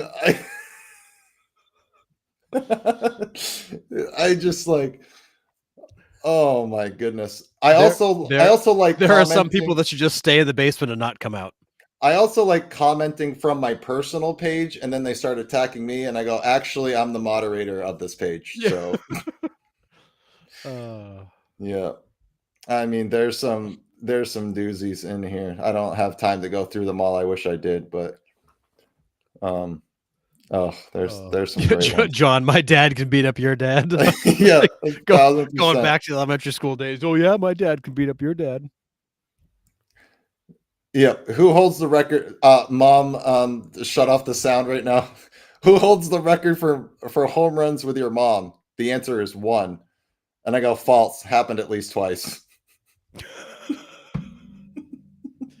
Jeez. I mean, like, you just have to have fun with it at this point, because it's Oh, like, good Lord. I mean, it's just like some people out there are just looking to try to take you down, and it's just like you have to laugh at it and just keep going. But Well, I mean, I and mean, it comes with the territory. I mean, yeah, you get. I mean, we're what, 8 point something million views the last 28 days with 8 thousands of comments. yeah, 8.4 million in the last 28 days is mind blowing, and it just keeps increasing. It's crazy. Um, John, we can't put that comment on screen, but that's legendary. that is money. That's legend. Wait for it. Dairy. Dairy. Oh, that's a great Legend. one. Wait for it because I'm lactose intolerant. Dairy. All right. Oh, so good. All right, chat. We're just gonna put the comments on the screen Yeah, for yeah. people to read now. So anyways, um, do you guys have anything else for us before we head out? Anything news wise, World Series wise? Anything you got for us? Fire away. Harrison, do you have anything while they're trying to rack their brains for something? Like a Boy Scout, I'm always prepared, Nick. Let's go. So, quick news item, and I got I think a interesting couple of questions. So,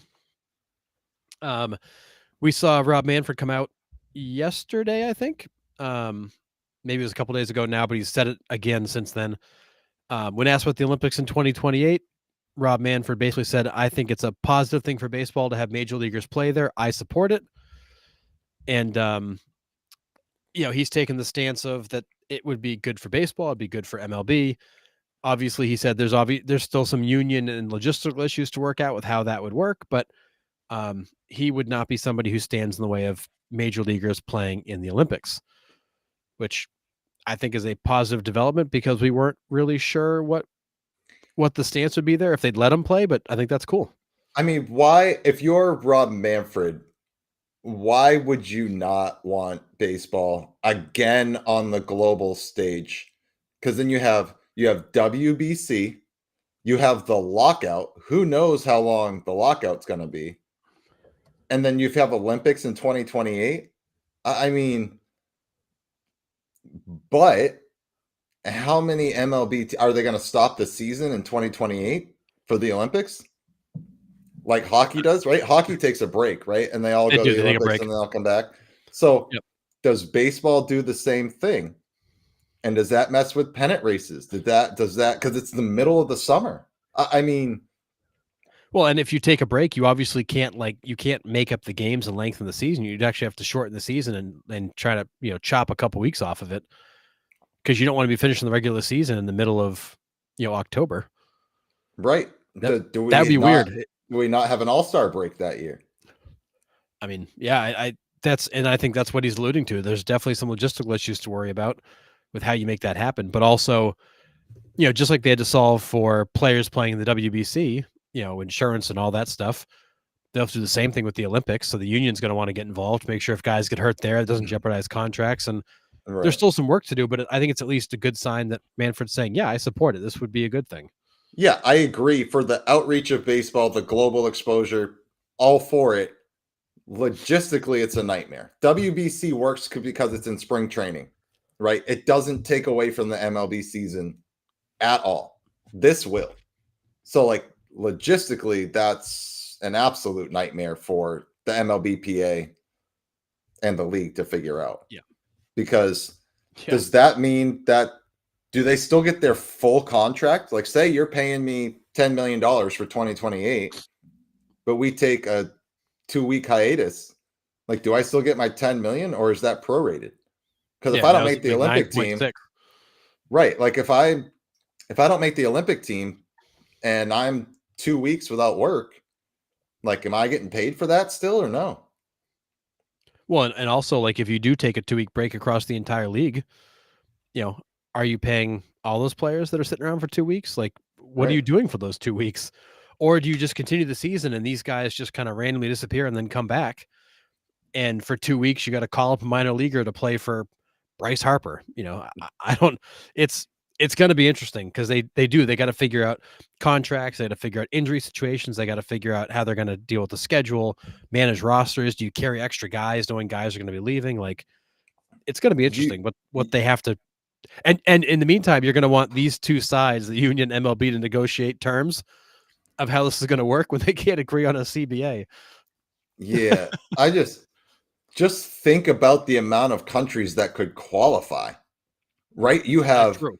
You have the Dominican, you have all the Central American, South American, you have teams in Europe that can qualify, you have Japan, you have Chinese Taipei, you have Taiwan, you have Australia, like there's Canada. You have a lot of guys in this league that would leave. Are you bringing up, quote unquote, the replacements for those two Right. weeks?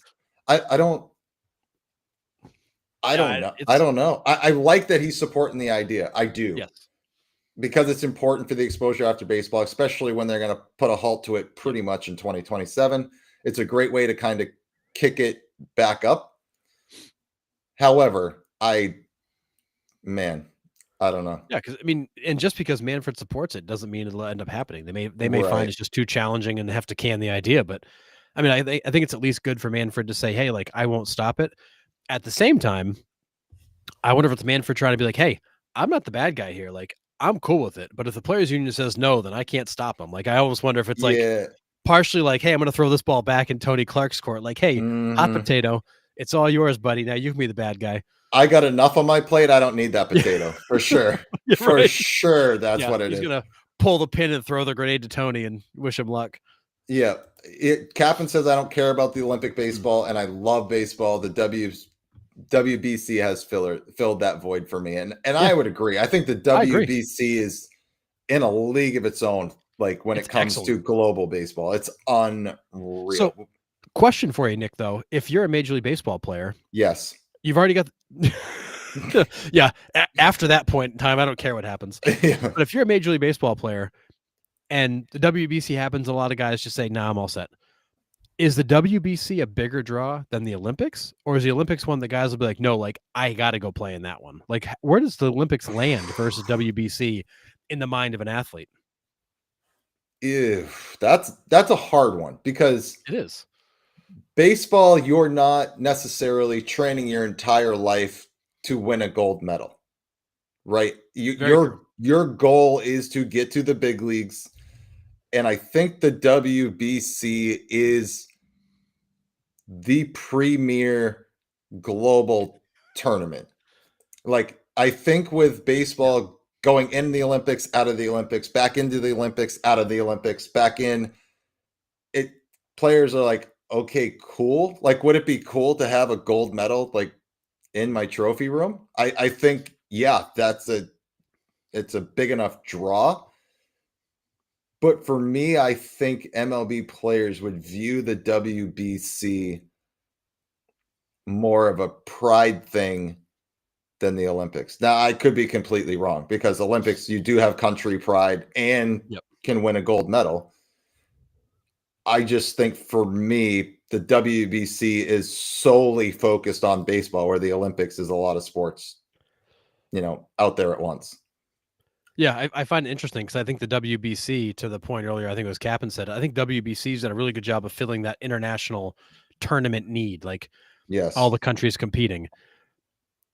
Because honestly, it came out of the fact that the baseball wasn't in the Olympics anymore, so they created their own. And there's a lot of national pride that goes in that, but like the Olympics are always viewed as like that top echelon of like international competition.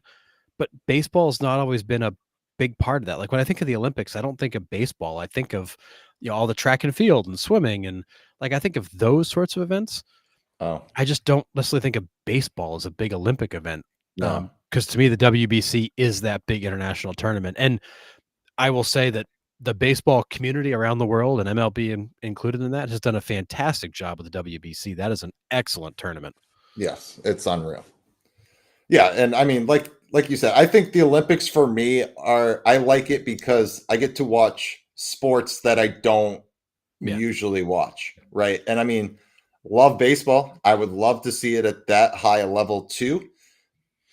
But the Olympics for me are for swimming. It's for gymnastics. It's for skeleton and luge and badminton and table tennis, like stuff that I don't get to see on a high level of, I get to watch the MLB every night, all yeah. summer long, love every second of it. And I'm not saying I wouldn't watch it if it's in the Olympics, but for me, I don't think it's that big of a draw for MLB players as the WBC is. That's John. My mind immediately went to Nick's. Nick, it's like 3 a.m. He's got his popcorn out. He's watching table tennis, all amped up about table tennis. You're laughing, but when the Winter Olympics are on and curling is on at 3 a.m., I am Oh. watching every minute of curling. So that is my Olympic sport for sure. Yeah. Oh man. Yeah, Yeah. And just John made saying. the comment about European soccer. They don't stop. They just keep going. You just fill in the guys that go, and they come back. They come back. Well, it's not hard It's to just replace guys and still end in a 0-0 score, so it's fine. I didn't say it, guys. Don't come at me. I can't watch soccer. I was thinking it, but I didn't say it. Yeah, Cap and give me all the curling. Yeah, Uh, it is sweep, sweep, sweep. It's the yeah, best and sport out there for sure. nobody believes you're not blacked out from that. I I mean facts. Yeah. Listen, my parents did give me the password to Peacock, so I am able to watch NBC. So Boom, he's in. I'm in. But yeah, so I think the Olympics, to kind of wrap up the thought, the Olympics, cool idea. There's a lot of hurdles to it, but Yeah. I like the fact that at least MLB is supportive of it. But I think we're a long way from having guys actually signing up for it. Yeah. Captain, we probably have a better chance of signing up for a curling league in Oregon. So sign us up, and I'll fly out a couple times a week, and we'll. There's no curling down here in North Carolina. Sorry, but we'll Yeah, you get there. kind of need ice to do that. Yeah, but Like where do you go to learn curling? Like where do you go to practice that? Like are there curling teams? Is there like I think I think near you, the Falmouth Ice Arena has curling classes. it's like, Yeah, what's the minor leagues to the Olympic team like? Where do you find those teams that are competing in curling like locally? national tournaments. That's You got to be it, right? you got to It's work probably your such a way up. small group of people. Exactly. So, All right. yeah. Anyways, I got another quick news item, and then I got a topic for us. Okay. All right. What what are you laughing about? Just the comments. I can't with these guys. I Oh, love oh, I them. was like, what did I miss? All right. So an article, Fox Sport published an article earlier today that Dave Roberts had a flight delay getting home from Toronto after World Series Game 2, and he was actually late to the Sunday workout, so they just kind of did their workout without him. So interestingly enough, LA used multiple planes for its traveling party, and the other flights got out fine. The one that Dave Roberts was on didn't, and it seems like it was only Dave Roberts that was late. So my question is, normally when these teams travel for these big events, that's obviously private charters, but wasn't it always players on one plane and like family and press on something else? So the team always traveled together. But you had guys, it looks like, scattered across 3 different planes that all got in at different times. I find that weird that the Dodgers would fragment the team to travel. Maybe their bullpen is in such shambles that they have to be on a separate plane. I don't know. I mean, maybe you're right. Or they were on the plane they were hoping to have just like get lost in Canada somewhere. Yeah, yeah, yeah. I don't know. That is weird because you think of like team charters as the whole team is on one plane, but Yeah, interesting. I mean, and during the season they all travel on one flight. Obviously, you don't have the same. Obviously, World Series, you got family coming. Like, I'm sure those planes are packed. Maybe it was easier with customs to I don't have know. three. Maybe just to get guys through customs, it's easier to kind of split them up. Maybe that would be my only guess. Yeah, because like Or Tyler Glasnow was on the first flight and he got in the earliest. The second flight came in like an hour behind them, and Dave Roberts was like hours and hours and hours delayed. Roberts needed some me time. Yeah, he probably did. Yeah, I don't know. Get away from the kids. My guess would maybe be customs. Other than that, I don't really have a explanation. Really, Yeah, just thought it was weird that it the is weird. manager was the only guy who didn't make it back to the workout Oh, because they only all flew Roberts. differently. No other coaches were late. Yeah, only Dave Huh. Roberts. There was Weird. one guy in the whole organization that was late, and it was Dave Roberts, who apparently was on a whole separate flight. It's the whole thing just seems weird. That is weird. But anyways, all right. Lastly, so Colin Cowherd came out a couple days ago, and I'm not sure how you feel about Colin Oh, Cowherd. my I God. can't stand this guy. I just think he's like the Max Kellerman who just loves to like throw crazy thoughts out there to get people to pay attention to him. Well, here we are. Exactly, here we are. Colin Cowherd said a couple days ago, if the Dodgers win the World Series, they're the best team in MLB history. Thoughts? MLB history. I mean,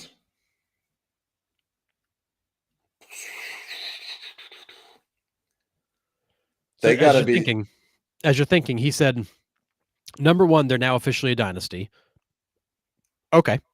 Yeah. And number two, he'd argue they're the greatest team ever, the most talented team ever, because they have MVPs in the lineup. They got all these pitchers. Like, he's just drooling over the roster right now. But does this make them the best team in MLB history? I mean, I want to say no, but they're in the discussion. Chad, I mean, it's a fair point. The 20s and Yeah, 30s and that's where my head is going, right? Murderer's Row. My head automatically goes. You tell me like best team in MLB history. It's Murderer's Row, but this team's not far off from that. And you can, I mean, you got what, 5 Hall of Famers on that? You have Shohei in, Mookie will be in, Freddie will be in. You'll have Kershaw's definitely in. Yeah, so you got 4. Yeah, so you have 4. Mookie, Freddie, and Shohei are sure bet Hall of Famers down the road. Kershaw's already a Hall of Famer.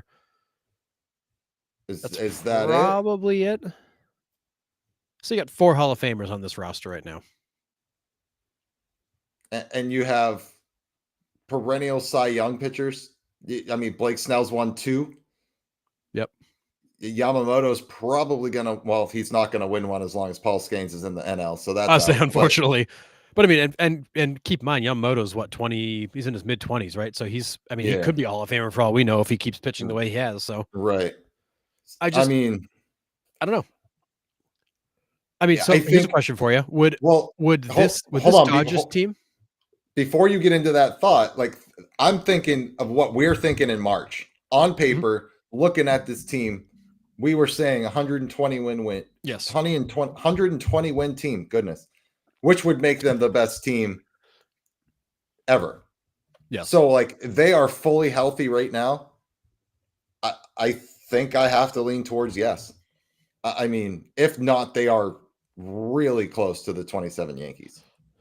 Do you think this Dodgers team beats the 2018 Red Sox? Because I don't think they do. I mean, that's also a fair point. I mean, I think there's I can think of a handful of teams that I think would have their way with this Dodgers team. Doesn't mean they're not one of in the conversation of one of the best teams ever assembled, but it's hard because the sample set of them has been so small. Yeah. I mean, in the regular season, they were good. They weren't like excellent. Was it 93 wins, 94 wins? Um, they weren't great in the playoffs. I mean, they played the Reds, the Phillies who didn't show up, and then the Brewers who were just clearly overmatched. I mean, it's like it's been an easy path to the World Series. Granted, they've done the job. You still have to win the games.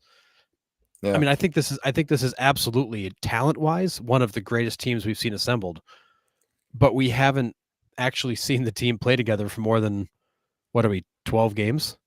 I think I think too, you guys are all making great points here in the chat. Yeah. I mean, Mike, you hit the nail on the head. How many Cy Youngers and Hall of Famers did they have in the Yankees Yeah. in 98, 99? Yeah. And you have Those another teams were all guy. right. You have 7 Cy Youngs and Roger Clemens and should be a Hall of Famer. You Yeah. got Pettit that could arguably be a Hall of Famer. I mean, you got, yeah. I mean, I get it. I think recency bias says yes. I think this is the most dominant team that we have seen in since the Yankees, I would say. Like, yes, the Red Sox in 2018 were really stinking good, wire to wire, all that stuff. But it wasn't really sustained. Like, yeah, I guess you can say 4 championships in 14 years is sustained, but like they were all different groups of guys for those 4. Well, I think Mostly. you have to break this down into 2 questions. Are they a dynasty? Yes. And then is this 2025 version of the Dodgers the best team ever? I think dynasty, it's kind of hard to say they're not. They've been to the World Series, like they've been in the league championship series for what is it? 7 of the last 12? Since I mean 7 of the last 10? they have been in it or really close to it since 2017, right? At the Right. They've been in the World Series 4 times, 5 times, 5 times. Yeah. I mean, it's kind of hard to say they're not a dynasty. They've got 2 wins already. This could be their 3rd in the last 5 years. Like, I think dynasty, yeah, you can make that point. They become a dynasty, and they're going to continue to play well and win. And that's, I think, it's kind of hard to argue that they're not going to win again. So, like, are they a dynasty? Yeah, I think they're in that conversation of dynasty. But best team ever is, are they really good? Yes, they're really good. Are they the best team ever? Man, that's a stretch. All right. John just brought up a point. I love this. I don't think this team beats 10 out of the last 12 champions. So let's run down the list real quick, Harrison. Do the 2025 Dodgers beat the 2024 Dodgers? I mean, that's not fair. It's the same team. I mean, I mean, it's a moot point because we're still talking about the same thing. I would argue the 2024 team was more well-rounded than the 2025 team, but I think that's probably a push. I don't think the 2025 team comes in and dominates the 2024 team. Okay, do they beat the 2023 Texas Rangers? Yes. Do they beat the 2022 Houston Astros? Probably. Do they beat? Well, I mean, they lost to the Atlanta Braves in 2021, but do the 2025 Dodgers beat the 2021 Atlanta Braves? I don't think so. That 2021 Braves team was good. But listen, Freddie plays for both. I know. You got Freddie on both teams. It's just like the 18 Red Sox. You got Mookie on both. Okay, I'm going to skip 2020 because that was the Dodgers Mickey Mouse Championship. Do they beat the 2019 Nationals? Yes, for sure. Do they beat the 2018 Red Sox? No shot. That Red Sox team rolls these guys. Do they beat the 2017 Astros? That 17 Astros team was something else. Well, they don't because they lost to the Astros.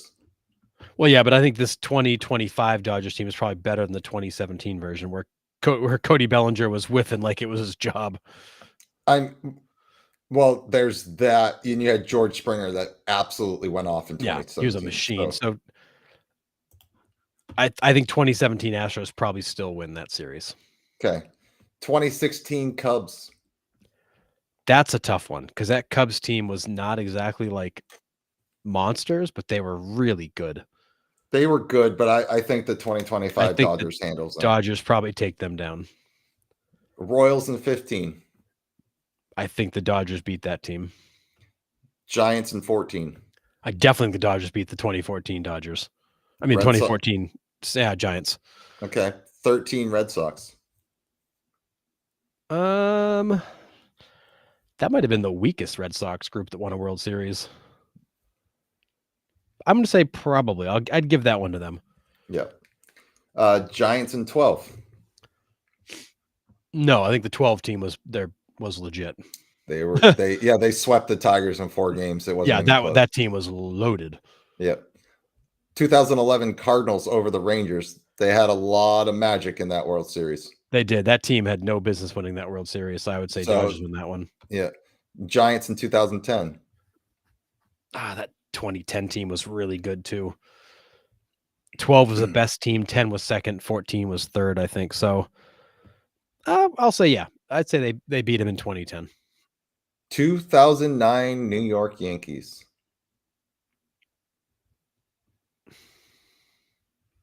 That Yankees team was good. Mm-hmm. And that was when A-Rod finally came through and got some playoff hits. Mm-hmm. I'm gonna say no. They probably don't beat that team. Okay. That Yankees team was good end to end. 08 Phillies. No, Phillies were good. That team was stacked. Yeah. Rollins, Howard, all of them. And that was Chase was Utley's. Yeah, I think that's right. That was yeah. He went off that series too. Cole Hamels was untouchable. Yep. 2007 Red Sox. That team was good. I don't think they beat the 2007 Red Sox. And we'll go 2006 Cardinals. That 06 Cardinals team was good. I would say no, they don't beat the 06 Cardinals. And then was that when Pujols hit the ball to the moon in Houston, or was that 11? That was when was Had that? to be 11, right? No, it might have been that one off Brad Lidge. Yeah, because the Astros were still in the NL at that point. Oh yeah, right. Both instances. So it could have been 11 or 2006. I don't remember. And 05 White Sox, they don't beat. Yeah, I was just going to say, to round off the last 20, 2005 White Sox. That 05 White Sox team was really good. Yeah, agree. So I think to John's point, yeah, you're probably not that far off. They probably only beat maybe half of the past winners from the last 10, 15 years. Like, listen, I get 2020 happened, but as we've seen in baseball, a lot can happen in 60 games, right? Granted, the Dodgers still went out and did it, right? Like, I get it, but it's you play that season over again, and I don't know if those two teams even get to the World Series. Like, that's how much can change in a 60 game set. So I mean, I get it. They still did it. They still won. It is what it is, but it is a weird one. And Mike, you might be right. I might have 2006 and 2011 flip-flopped. One of those Cardinals teams was not very good. They were like 83 and 79 and squeaked in. Yeah. That might have been 06. I thought 06 was the loaded team, but maybe Chad thinks the moonshot might have been in 05. Oh, you might be right. All my years blur together. I know it's so hard to separate them because a lot of these teams are just back year after year after year. All right. But that ball still hasn't landed. Captain put in his answers for the last ones. No, yes, no, no, yes, no, no, yes, no, yes, yes, no, yes, no, yes, no. So I only see, what is that, 7 yeses in there? Yeah, just about. Yeah, so I mean, I think in the same boat. Call it 50%. They probably beat 50% of the last 20 winners. So to answer your first question, they're not the best team of all time. Yeah. Dynasty, I think they're in that conversation of they're approaching that level. They're in that trajectory. And there's no reason to expect we won't see them in the LCS for the next 5 years consistently. Yeah. Yeah, the ring counts for the players, but it doesn't count in dynasty terms. I mean, it's fair. 2020 was a weird year. I get it. Tommy, we were talking about the Dodgers being the best team ever assembled in baseball history. Yep. Then John Temple said, I don't think they beat, what did he say, 12 of the last 20. And so we went down through the list. of who this team, this 2025 Dodgers team, would beat out of the World Series champions. So we kind of ran back through that. But and I'll put it's a short article, but I'll put it in the chat in case anybody wants to see what Colin Cowherd said exactly. But I mean, a lot of these guys I just ignore because they just say stupid stuff to get attention. But like this one kind of made me go, all right, let me think about it.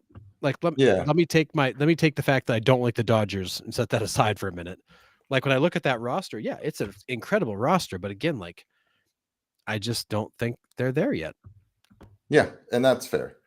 I mean, I think, like you said, I think you have to take each team and break them down for who they are. Maybe not even necessarily their win totals, maybe not even necessarily their playoff totals, but just what the roster looks like. Like in a vacuum, this roster, is it the best ever assembled? I mean, pretty sure that Seattle Mariners team was pretty good. That put up, like top to bottom, they were pretty good. Yeah. I mean, they were all right. Yeah. Well, like that 2018 Red Sox team, like that team wasn't perfect. No. I mean, you had a kind of decrepit Hanley Ramirez at first. You had Eduardo Nunez playing second base. You had a super young Devers. Also hurt. Yeah. Benintendi, Bradley, and Betts along the outfield. You had a healthy Chris Sale. JD Martinez at DH. You had a bullpen that had question marks. I mean, this was not a perfect team, but they still just ran through people. Tommy goes, is it safe to compare the 2025 Dodgers to teams from the 20s and 50s? No, it's not safe. No, it's not safe at all. Like that, and that's kind of what we're talking about. Like when everybody asked me personally, my own opinion, what the best team is in MLB history, it's 27 Yankees pops into my head. And I think it does for everybody else just about that is baseball fans. Because all you hear is Murderers Row, Murderers Row. Yeah.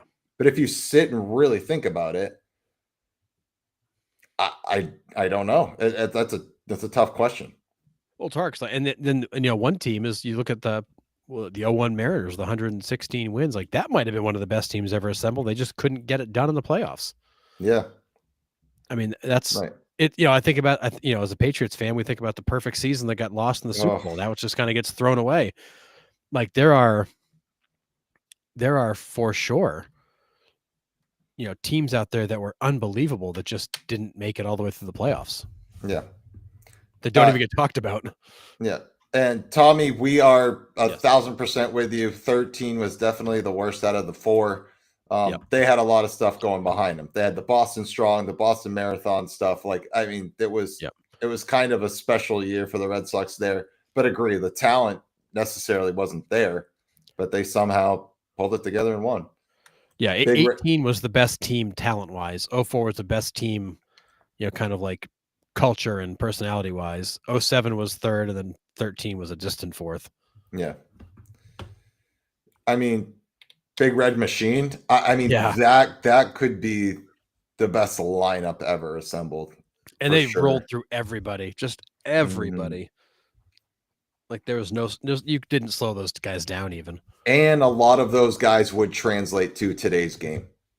That's the thing with them. That's fair. Right. I don't think a lot of the 27 Yankees, not trying to slouch the Yankees and what they did in 27, but those guys are going to have a hard time adjusting to today's game. Where I think the guys will there be adjustment for the Big Red Machine? Of course, but I think baseball was more similar to what it is today than it was in the 20s. Just my own personal opinion.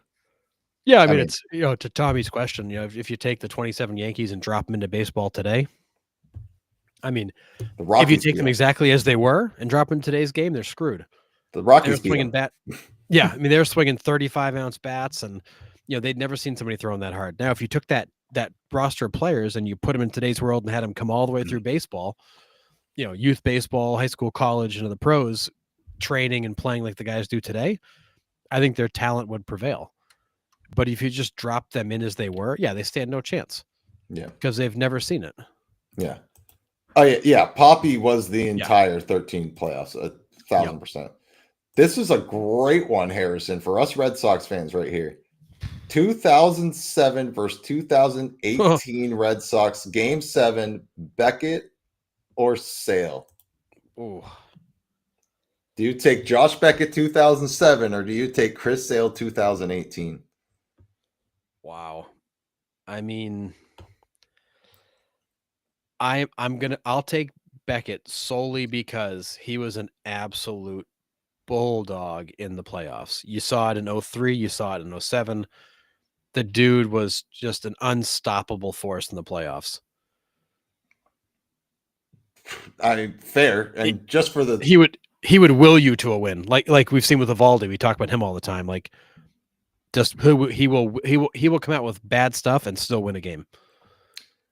I mean, that's fair. And just for the sake of taking the other side of the argument, I'm going to take Chris Sale because that was peak Chris Sale.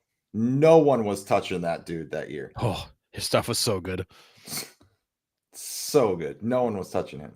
I mean, him closing out that 2018 World Series was wild. Yeah. Dude was like on fumes. Yeah, but it didn't matter. Didn't matter. No, you couldn't hit his stuff no matter what. No. Yeah. I'm taking either, but sake of the argument, I'll take Sale because that was ridiculous. I mean, I'd love to take either one of them. It's like a no-lose situation. Yeah. Yeah. Man. Manny, Poppy, and Lowell than anyone over an 18. Yeah. Really? I mean, Manny, Poppy, and Lowell and Jason Varitek. Yeah, I mean, that team was so. Yeah, but they also 7 team was so good, like in terms of like culture and. But Johnny Gomes and Mike Napoli were big parts of that too. Like, I mean, they had the right pieces at the right time. But yeah, tough. Would Babe Ruth at 714 today? Oh, sorry. No. I mean, again, if you take Babe Ruth from 1920s and drop him into baseball today, no shot. Now, if you give Babe Ruth all of the training and technology and equipment and all that these guys have today, and in ballparks that actually had fences that weren't 500 feet away, he might hit more. I don't know.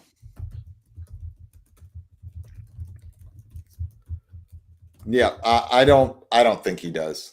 I mean, yeah. So the exact number of Babe Ruth's home runs that actually went over the fence is uncertain due to the historical rules that have affected how home runs were counted. It is estimated that Ruth lost between 50 to 78 home runs due to these rules, which stipulated that a ball that cleared the fence in fair territory also had to land in fair territory to be counted as a home run. So, therefore, they're talking about ones that wrapped around the foul pole and landed foul were called foul. That's how I read that. Yikes. I mean, the hard thing is the game has changed so much. Babe Ruth today is Matt Stairs.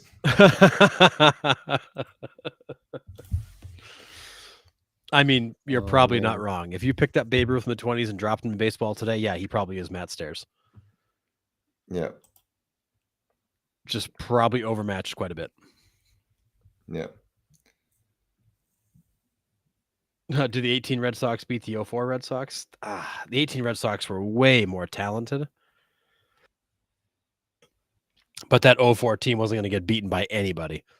Yeah. That 04 Yankees team they took down was loaded. I don't know. I mean, on a talent basis, 18 wins. On a heart basis, 04 was impossible to beat. Man, this is so. I mean, I'm reading this on Reddit, so take it as you will.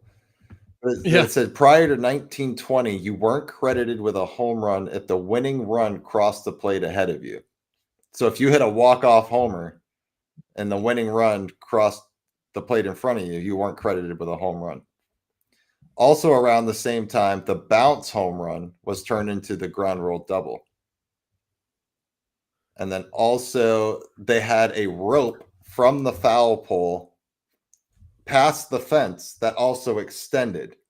So if the ball landed in foul territory, like I said earlier, wrapped it around the pole and landed in foul territory, it was a foul ball. So Yeah, so you said it was they thought he lost like 50 to 75 home runs? possibly, but he possibly also gained some with the bounce home run rule. Yeah, so So a maybe, and it probably comes out even. right, a ground rule double was also ruled Yeah. a home run back in the day. So crazy. Yeah, it's wild how much the game has changed. Mm-hmm. So, but yeah, I mean, that's when we start comparing players to eras way back then. Like you said, Harrison, It's so they're hard. swinging telephone poles. Max velocity is what? Maybe Walter Johnson was hitting 85, 90, maybe. Yeah, and people believe that, he was throwing like the low 90s, but but how many times did he really hit I that mean, velocity? He's probably mid to high 80s. I find it kind of hard for me, anyways. I find it hard to believe that he hit triple digits, like legend says, right? Because Yeah, there's no you way. look at the evolution of baseball, and when the first 100-mile-an-hour ball was thrown, I just don't. I just don't see that a guy that could throw 100 in 1900, then all of a sudden we don't have one for 50, 60 years. And then, you know what I mean? Like the gradual increase in velocity. I mean, maybe he did. I don't know. But they were also pitching a sock. They weren't throwing a baseball. So, like, Yeah, I don't know. so different. Yeah. 85, 90. So different. I can wrap my mind around 85 or 90 realistically. Maybe. But 100 there's no way. But like, think about it. So take the 1927 Yankees team. They were traveling by train around the country to these games. Crappy way to travel. There was no weight room on site. There was no film. Right. There was no real scouting reports. There was no pitching machine that would simulate a guy's spin rate and velocity. Right. Like, and you're swinging bats that were basically telephone poles that were 35, 36 ounces on fields that were in bad condition with fences that were 500 feet away in some cases, that were dust bowls. Yeah. Could you imagine what those guys, if they could see what baseball looked like today, they'd be like, holy crap, how do I get into that? Right. Because half of those guys, more than half of those guys, were working part-time jobs in the off season because they made no money. Yeah. Yeah. It's crazy. It's crazy to me how different it was. Ask Jamie Moyer. He was there. He would know the real numbers. Yeah. He would. Yeah. Man. Anyways. Yeah. All right. I thought that was a cool topic. I wanted to bring it up. I didn't think it sent us down as many rabbit holes Hey, as it did, but whatever. Yeah, that was awesome. That's what I love. That's what I love about the end of the show. It's kind of a little more free form and just kind of talking about whatever, but it's a bunch of baseball fans just talking about crazy hypothetical stuff. Yeah, I love it. So, all right. Anything else out of you tonight or the chat? I mean, we could sit here for hours and I know still we could talk, keep going, but you got that's why those occasional pop-up freeform shows are fun. Yeah, just do this the whole time. Absolutely. But check us out on Patreon because maybe we will do that sometime, in the near future, definitely during the off season. Check us out on Patreon. We'll go live there. We'll just shoot the bull there. I mean, we got plenty of time this off season. So, trivia, game shows, just bonus chit chat shows, like all kinds of stuff. So check that out. And I got nothing else. Keep your eye out on the page this week because we do have a sponsor for our show next Sunday. It's a buddy of mine from back home. He runs his own golf apparel company called F&3 Putt, which is incredible. His apparel line is awesome. If you're a golfer, you will appreciate that name. Yeah, it is absolutely incredible. He's got some great stuff. So we're going to be posting that this week to advertise him and his website and his business. And then he's going to sponsor our show next Sunday. So pretty exciting there. And at the same time, make sure you visit our Rounding Third store on Etsy. We have tons of stuff on there just a great way to support us and get our name out there. And Chad, I'm thinking possibly Wednesday night, maybe we could possibly Say, I don't know. There's absolutely going to be a watch. there will party be a here watch before party. So Thursday. let's shoot for let's 'Cause let's shoot for Wednesday, right? Because that would do be they play 3 days in a row? yeah, because they're all in LA. So it'd be Monday, Tuesday, Wednesday. So it could be a clencher if both 27, teams 23, run. yeah, okay. So Yeah, if somebody rips off 3 wins, it's over on Wednesday. yeah. So let's plan on Wednesday night then. We'll have back-to-back shows. Does that work for you, or do you Cool. want to do Tuesday? Kind of split the difference. I say either works for me. We'll figure it out. We'll let you guys We'll know. put it out on the page. So keep an eye. Could be Tuesday night, could be Wednesday night, could be Thursday night, could be Friday night. Heck, could even be Saturday night. We don't know. Keep an eye on. Could be every night. Yep. Who knows? So, yeah. So check Tuesday. If we're not there, then we'll definitely be on Wednesday. And then our regularly scheduled program on Thursday, 9 p.m. Eastern Standard Time. We'll see you then. Be safe. Enjoy the game tomorrow night, and we will talk about it either Tuesday, Wednesday, or